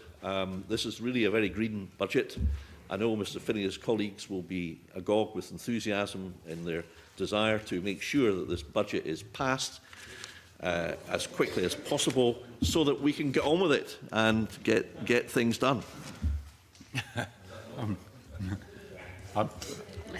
coming back to the Deputy Convener because Mr Finney's lost for words for the moment. Maureen. I absolutely take your point about a sequesterer as well as a emitter, but the Climate Change Act does require Scottish ministers to develop that whole farm emissions accounting approach and set out policies and proposals for reducing whole farm emissions. you know, this is going to be done through research, knowledge transfer and advice. And how will these interventions be funded? And one of the climate change plans said, for example, to deliver a nitrogen balance sheet for Scotland. But that's not specified in budget proposals. So how is this going to be funded and fit into the whole way going forward? Yes, Maureen Watt is correct that we haven't yet identified precisely how it will be funded. That task will be done in the course of the year. And yes, we are committed to establish a nitrogen balance sheet. I should say that my understanding is that this will actually touch on a number of portfolios. So the work in identifying who pays will have to be done concurrently with working across portfolios, obviously, to make sure that it does what it aims to do, which is a pan-Scottish Government development, not simply for this portfolio. So that, you're right, it's not identified in the budget, but it's because we haven't yet embarked on the task of devising it, and it will be a cross-directorate convener task. So we will have to work out who should pay and how it should be shared and so on, depending on the nature of the costs, which, you know, I hope will not be enormous. And my final question is about the UK Committee on Climate Change recommended reducing food waste and the consumption of most energy-intensive foods. And the Scottish Government must set out in its climate change plan proposals to reduce emissions associated with consumption in Scotland. And I think this should be put in the context of the fact that Scotland's beef production is 0.3% of total world production, and lamb and pork is even less. So has the Scottish Government committed any spend towards this aim? Well, Zero Waste Scotland is not, which is the primary body that deals with this, is not within my area of responsibility. I mean, you're absolutely right in everything you say. That the target is to reduce food waste by a third by 2025, and we've got an action plan that kind of says how that will be done. It's not, as I say, in my portfolio, but obviously we welcome the work that the delivery body Zero Waste Scotland is doing. I think in the rural portfolio, plainly, our role is to provide healthy food for kids through the Food for Life programme, which does great work in schools, including, for example, Crown Primary, which I visited in my own constituency, and more local authorities are signing up to that. So good locally produced food, fresh meat as opposed to processed meat. These are all good things, and we're working with public bodies to try to encourage the procurement officers to do more on this, and we've already increased, I think, about 10% the range of procurement from Scotland, and this is ongoing work with our partners in local government, and also farm visits for children also help to inculcate knowledge about healthy food amongst our children, which is a good thing, and bodies such as the RHET, the Royal Highland Show, help tens of thousands of children to learn about farming and healthy food. So I could go on, Convener, but as you know, I always want to be brief. Now, it certainly concerns me because that's the second time you said that, Cabinet Secretary. But I actually going to have to apologise because there's 4 members that had questions that we're not going to get to. Angus, Richard, Jamie and John.